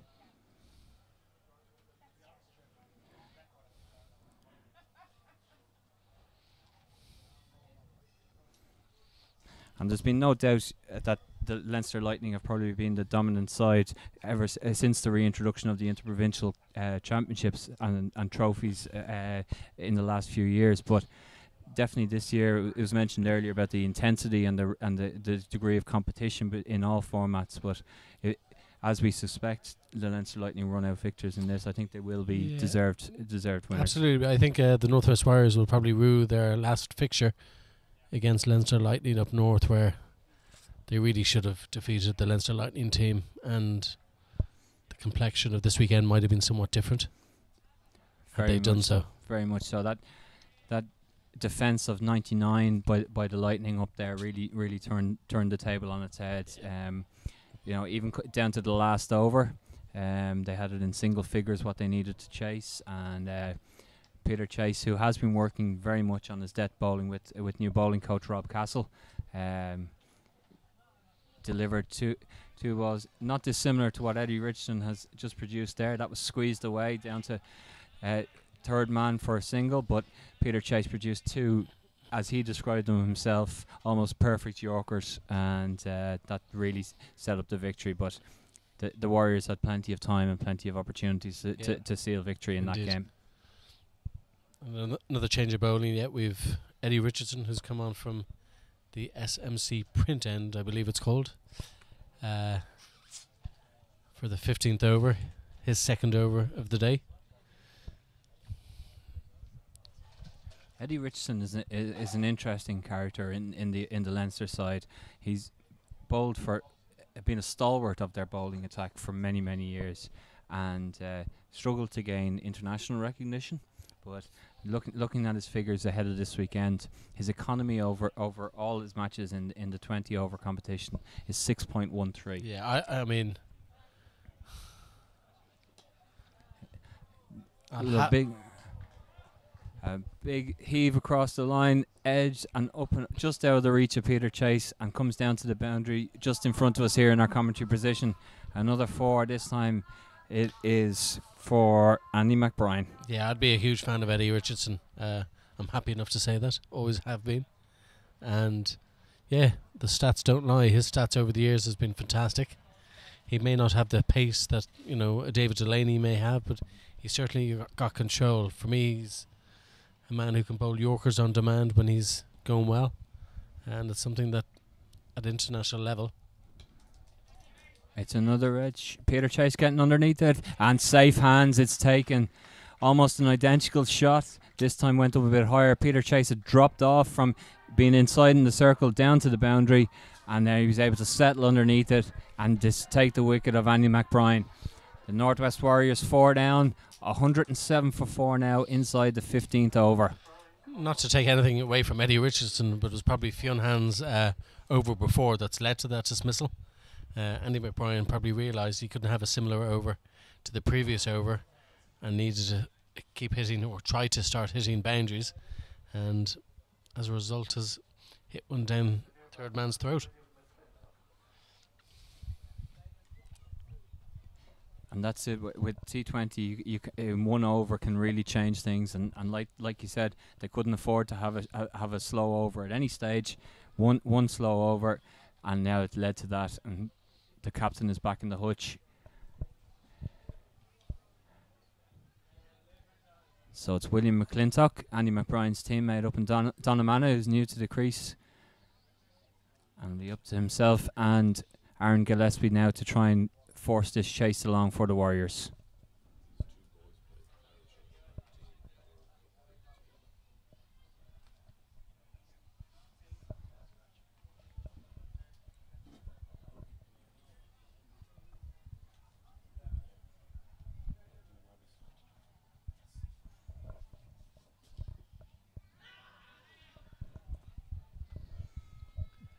Slower ball this time from Richardson.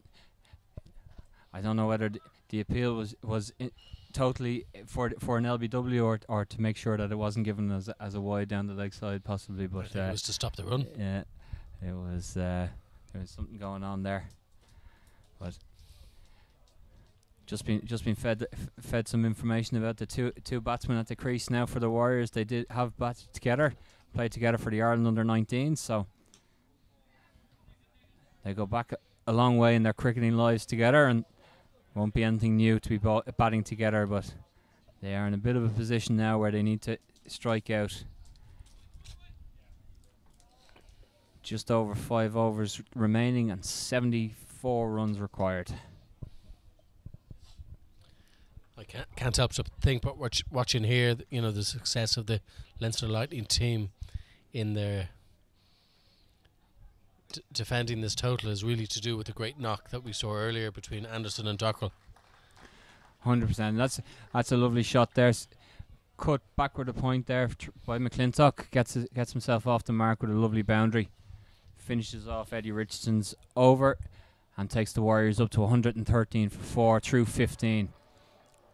Watching the first innings, there was a stage, 140, 150 was looking like the total that the Leinster Lightning team were going to get, and here we are, 109 for 4. If that was 150 on the board, game on. I think 182 could be a bridge too far for this team. 100%. That was looking likely to be the score, and I really think John Anderson batted again, showed his worth to this Leinster side, because he batted so superbly, kept himself in it, and showed the value of being in there at the end after holding on to your wicket and being able to up the tempo near the end, and played some beautiful shots to get himself up to 76 in the end.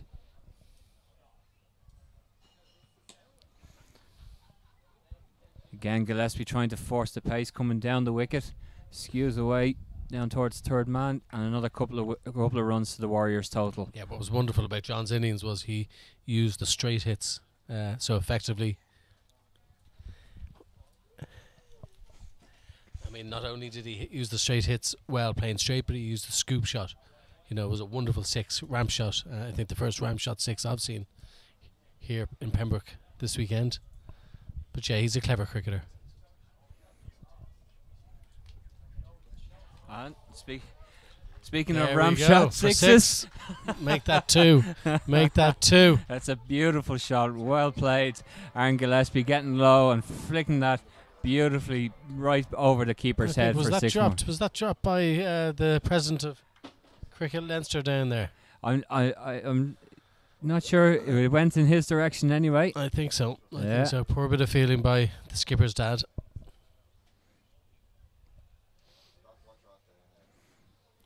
The YMCA member be very disappointed with that drop there on the boundary.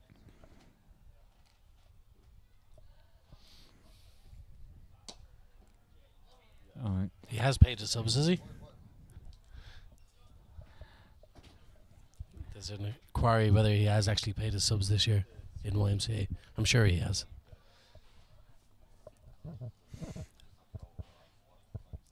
But again, with a straight shot and that reverse ramp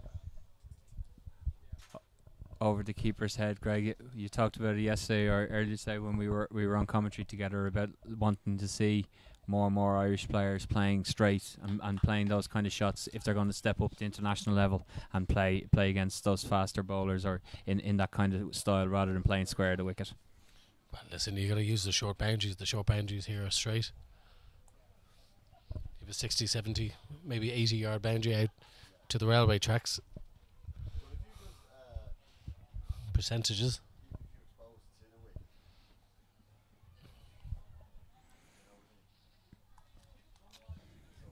Having said that, sometimes you got to play to your strengths. You know, I'm not going to sort of say a batsman has to play straight if maybe the strength is not to do so.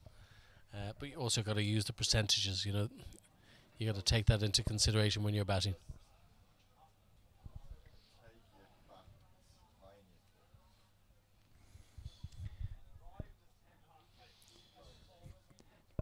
Captain George Dockrell, kind of lead bowler Tyrone Kane and Fionn Hand having a quick chat about what they want to do with the field here.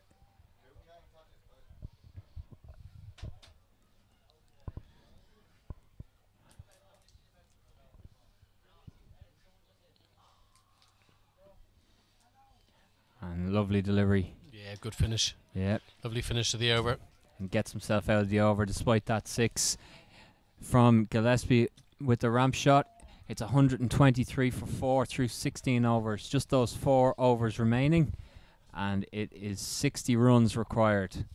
So if my maths is correct, that means... Very good. Very good, Peter. And it means also that it's 15 runs and over. Amazing. What school did you go to, Peter? I went to a lovely school in Baldoyle called Pobbleskull Nassau. Okay. It's probably the first time they have ever been mentioned in connection with cricket. Okay. I would imagine. So big shout out to my friends in Baldoyle. Which? Yeah. No. It was we only our name was in Irish. Okay. We did everything else through English. Osperla, as they say in Spain.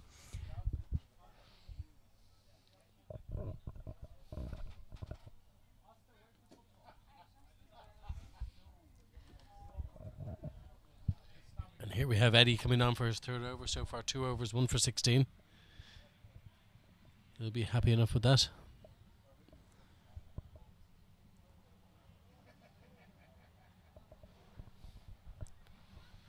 And I'm sure he'll be keen for a couple more wickets.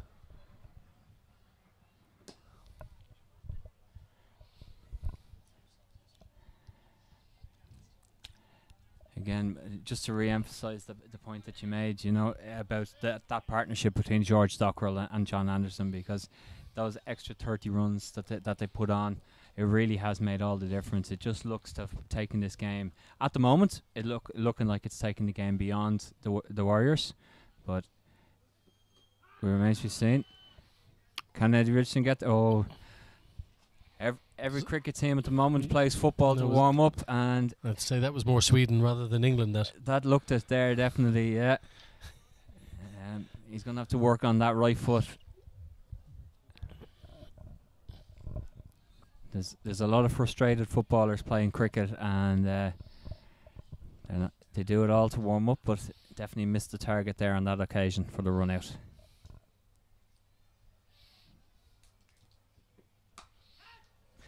High off the bat there, Simi Singh making every effort to try and get around and get under that one, but just out of his reach. And I don't think he ever had a real opportunity to get to that one, but good effort. He certainly tried. Good effort on the hard ground. It's like everything else. It's every ball that's gone to the boundary for 4. Every fielder has run after it with great effort and intensity, making the skipper notice that they're trying hard and giving it their all.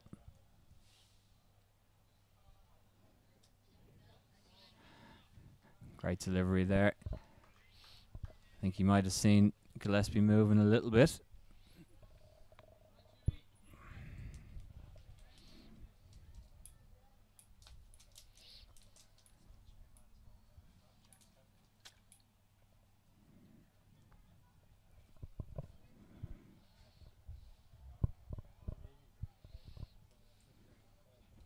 Oh, beautiful. Aaron Gillespie looking to up the pace, having to go for the big shots, needing the boundaries and the big sixes. Eddie Richardson straight down the middle, and nothing better than seeing middle stump fly out of the ground. Absolutely, it's beautiful bowling by Eddie. Eddie bowls straight, mixes up nicely, slower balls, Yorkers, slower ball, long hops. I don't know, is that what they call them? But no, excellent bit of bowling here by Eddie Richardson, and a nice knock by Gillespie. Really innovative knock. Good to see. Young lad, 34 of 26 balls, and following up his great knock yesterday. Yeah, a couple of boundaries and 2 sixes mixed in there as well, including that beautiful ramp shot over the keeper for 6 as well. So he's really showing his talents, and like I say, it's great. It's great to back that up, as you say, back up yesterday's performance.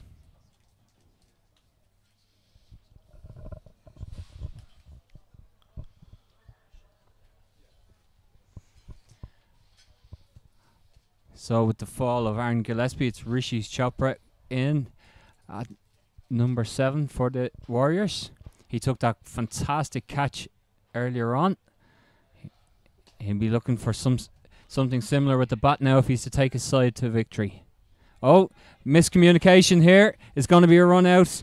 Quick throw, and that's the run out.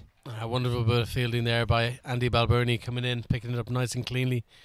Really was a silly call for the second. There was never a 2 on there, and Chopper was right, sending the batsman back. He not only sent the batsman back, the batsman is actually going back to the pavilion. Run out, really no contest, and that is the end of William McClintock.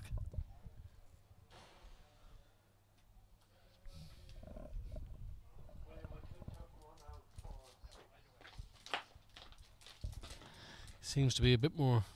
I wonder if he's more disappointed with the Rishi Chopra or himself. I'm not too sure. I don't think he even looked there. I think he just went and went for that second run. Didn't listen to the call, as there was never really a second run on there. So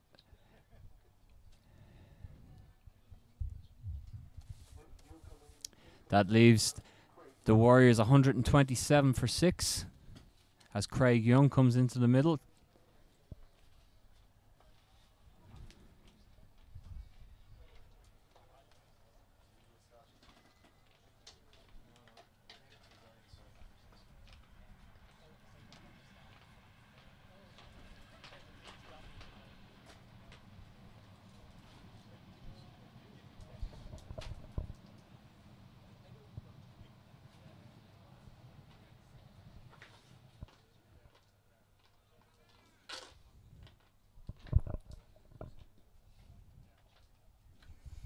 So that was the end of Eddie Richardson's over. Fionn Hand continuing from the Wilfield Road end. Appeal from the keeper, but nothing from the bowler. No, but this could be another run now. Oh. No, I think a little nick inside edge onto that one. No, his leg by. That does surprise me. And 2 leg buys indeed.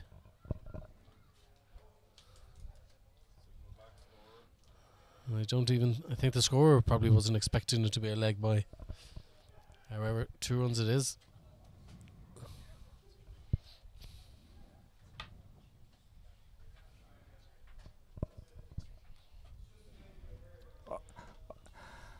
Well, there's all sorts going on there from that delivery. It certainly wasn't what Fionn Hand intended to deliver. It was sitting up there to be smacked to anywhere in the ground that Rishi Chopra wanted. He pulled it away to a wideish leg position, and then he collided with Fionn Hand in his follow through. Yeah, good way to keep the runs down. take the batsman out. Save 2.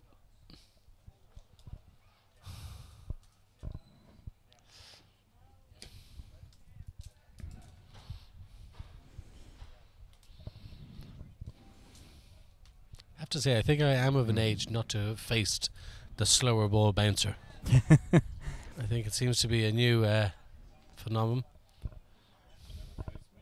No. David Streak used to bowl the slower ball bouncer, but I think that was not by design. I think that was a delivery that he perfected. the great Phoenix man, now YMCA man.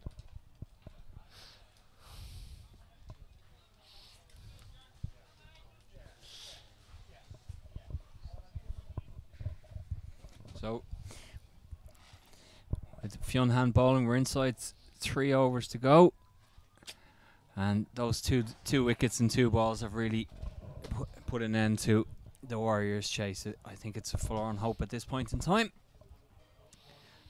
Although, if Fionn hand continues to bowl wides, we could be here we all could night. be here for a little while. Yeah, no, I think it's been an excellent performance here by the Lightning team.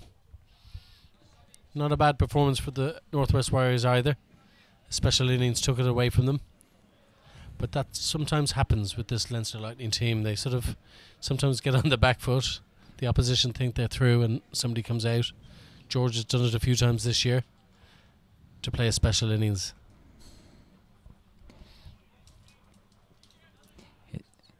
It seems to be the case when you've special players throughout the lineup, and all it takes really is 1 or 2 to go big or to come up with a big performance with the ball, and that's all you need to secure the victory sometimes on the day. And they've had that, as you say, throughout the day, whether it's in Championship cricket, John Anderson guiding them to victory up in Comber against the Northern Knights, or George and Simi going well in the 50 over match against the Knights again in the Hills, or yesterday when we had that brilliant partnership between Andrew Balbirnie and Simi Singh. So today it was George Dockrell and John Anderson taking the lead. Yeah, what's wonderful about George now, you could sort of say last year he was a sort of batsman and bowler, or sorry, should I say a bowler who bats a bit. Now I think he certainly could be classified as certainly a very much a good all-rounder, and would add value to any team from a batting point of view. It was very much just bowling was his main strength. Now I'm not sure he'd like to admit to it, but probably his batting is better than his bowling. At this moment in time, his batting is just on a different level to it's ever been before. He's in great form. Yeah, I may ask him that. Are you a batting all-rounder or a bowling all-rounder? I would imagine his response may be anything that gets me into the team. Probably. But there we have it, the end of Fionn Hand's over, his 3rd, and the Warriors have moved on to 136 for 6 after 18. Just the 2 overs remaining, and they need a further 47 of the final 2 overs if they're to chase down this target. I'm going to say improbable, but nothing is ever impossible. But I think this one may be a bit beyond them, without being accused of having my Leinster bias thrown back at me. 47 off 2 is difficult. But the funny thing is, if you added 3 boundaries, 3 sixes to the score, another 18 runs off the score, would have made it a bit more interesting coming into the last 2 overs. And that sometimes is the difference. Sometimes you feel you probably have to go a bit too big, but actually if you bring it into the last 2-3 overs, needing 12, 13 and over, especially on the small enough ground, it could be chased. But this probably is a bridge too far for the Northwest Warriors, especially not having any of the main batsmen currently batting. Indeed, and facing Eddie Richardson, who does have that incredible economy rate over his career within the IP20, just 6.13 over 20 matches. That's up in the air. Craig Young, and getting underneath it, George Dockrell pockets it. It's a 7th wicket for the Lightning, and it looks like they're going to cruise to a retention of the IP20 trophy. Eddie Richardson strikes and gets another wicket. Trophy presentation tonight, is it? I think we'll wait until tomorrow. Okay. Tomorrow evening we'll complete the festival, but that's very happy Eddie Richardson with his 3rd wicket, and George Dockrell hangs on to another one.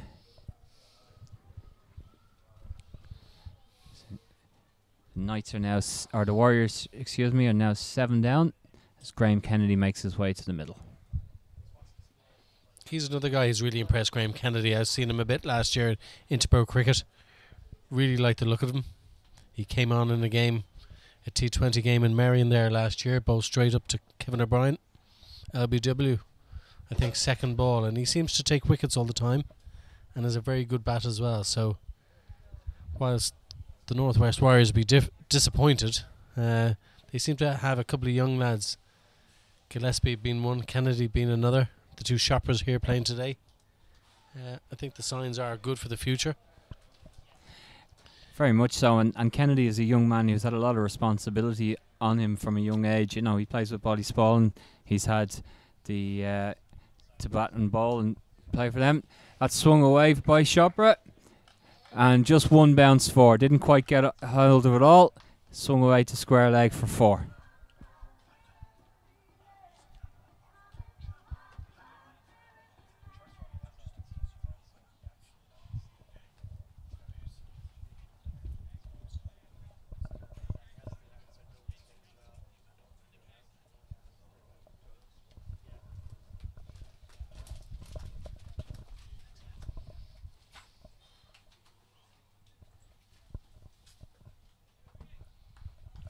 So Varun Chopra there, or Rishi Chopra I should say, determined to show. Well, I've given him the good old commentator's curse. I was just about to say determined to show his skills with that boundary. Eddie Richardson replies immediately by trapping him LBW. And unfortunately, due to injuries earlier in the game, we saw the bad injury for Davy Scanlon, and unfortunately Varun Chopra is also injured. So the Warriors are all out for 141. That ends the innings. The Leinster Lightning winning by 41 runs, and with that victory, they also retain the IP20 trophy. Yeah, wonderful bowling performance there by the Leinster Lightning, but a special performance there, bowling there by Eddie Richardson, picking up I think 4 wickets there. Superb effort by Richardson. Yeah. Also nice bowling there, George Jockel 2 for 22. The sort of standout bowlers in that innings. But also nice to see Tom Staunton getting 2 overs, Fionn Hand 3, some of the younger guys getting involved and getting some experience in T20 cricket.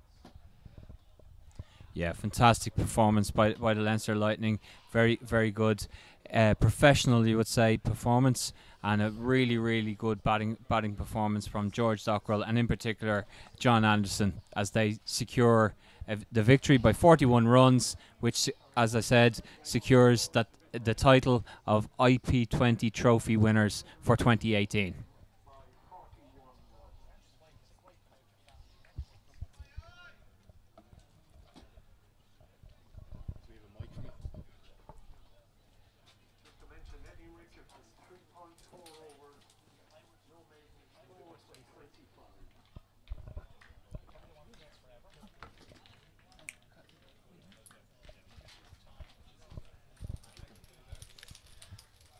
So as the players leave the field there, we can see the Leinster Lightning players taking the applause and taking the congratulations of their coach, Albert Van de Merwe, and also their temporary manager, Ed Wyatt. Mark Jones is away this weekend. Disappointment for the Northwest Warriors. They would have come into this weekend knowing that a couple of wins yesterday and today would have set them up for a tilt at winning the title, but it wasn't to be. Beaten yesterday by the Reds really set them back. Well, we can see there the batting card for the Northwest Warriors, and they really did get off. They got off to a good start there. Yeah, when you're chasing 180, you know the top 4 have all scored double figures. Unfortunately for me, Davy Rankin was the guy who's been in good form, scored a few 50s this year. Probably needed to go on to get a big sort of 70 or 80. William Porterfield as well. You can't rule him out of scoring a big one, but yeah, you know, top 4 all getting in. Unfortunately, then getting out, and really made the chase really difficult. Very unusual to see 2 men not bat at the end. You know, you can sometimes happen. You can have one guy getting injured, but actually having 2 guys injured, and as a result, not finishing the game on the pitch. But you know, it was a good effort at the end of the day by the Leinster Lightning team. That's it. You can only bowl to whoever is on the field and whoever comes out to bat. And here is the bowling card, and you can see that Eddie Richardson led the bowling. He took 4 wickets in the end, 4 for 25, with the taking that last wicket there. George Dockrell took 2 for 22, and the other wicket then taken by Tyrone Kane, who took 1 for 18 off his 2 overs. Tom Stanton, who made his debut in the IP20, taking none for 11. Off his 2 overs, and Fionn Hand playing this weekend for the first time for the Leinster Lightning, bowled 3 overs for 20 as well. Yeah, it sort of reminds me a bit of an Irish team of many years ago when they had so many bowlers in their team, and here we have 7 bowlers being used. I think Eddie Richardson was the only bowler getting close to the 4 overs. The rest of them bowling 2 overs, 3 overs each. So 7 bowlers being used. It just shows the depth in the Leinster Lightning squad, that they could turn to anybody to bowl for them. So yeah, it's been a wonderful effort by the team. That's it from a batting point of view. They bat the whole way down. We saw John Anderson and George Dockrell were the 2 that went big today, and then from a bowling point of view, they can throw the ball to nearly anyone within the side, and they can all come up trumps for them at any one day. So it was Eddie Richardson today, but it could have been anyone else on any other given day. So at the end of it all, it's a 41-run victory for the Leinster Lightning. They defeat the Northwest Warriors, and as a result, they retain the IP20 trophy. So, at the conclusion of today's game, we now hand over to Andrew Leonard, who is joined by Leinster Lightning captain George Dockrell. Thank you, Peter. Yeah, George Boy, the Leinster Lightning captain here, the triumphant Leinster Lightning captain. That's back-to-back IPT20 trophies. How does it feel? Yeah, absolutely delighted. I think to have won all the games and backed up the win last year, and the fashion we've gone about it. Really proud of the lads, and yeah, obviously delighted with it all. John Anderson's innings, talk to us a little bit about that. It was outstanding. You watched almost all of it from the other end. Yeah, it was brilliant. I think the responsibility he showed there, in terms of our batting, we're missing a couple of guys this weekend, and he's gone up the order a little bit and played an incredible knock in a position where I think a lot of the guys struggled today, bar himself. But the way he batted there, set himself up and went big at the end was outstanding, and obviously that's what gave us the chance to post such a good total, and then obviously be able to defend that. But yeah, no, I think incredible knock from him and huge effort. It's by no means the end of the weekend. I presume you as captain are going to be wanting to make sure that you end this tournament unbeaten, make it 6 from 6. Yeah, definitely. Look, we pride ourselves on that ability to win every single game and be hungry every single game for that win. And I think it's showed in a couple of tight games this year. So for us, again, come back tomorrow and look for another big performance. And I suppose it's really pleasing with all the guys who've come in this weekend who've done a job straight away. The likes of Stanton and Fionn Hand as well. So looking again for the guys to put their hands up tomorrow and put in another big win, hopefully. Okay, well, you're going to have to wait till tomorrow to get your hands on the trophy. Thank you for joining us today. Good luck tomorrow. Go well again. That's it from us here today at the Hanley Energy IPT20 Festival at Pembroke Cricket Club. Don't forget to join us tomorrow. We've got 2 games at 11 a.m. The Northwest Warriors will be playing the Northern Knights, the Northern Derby, and at 4 o'clock in Game 2, Leinster Lightning will look to stay unbeaten as they take on the Munster Reds. We'll see you tomorrow.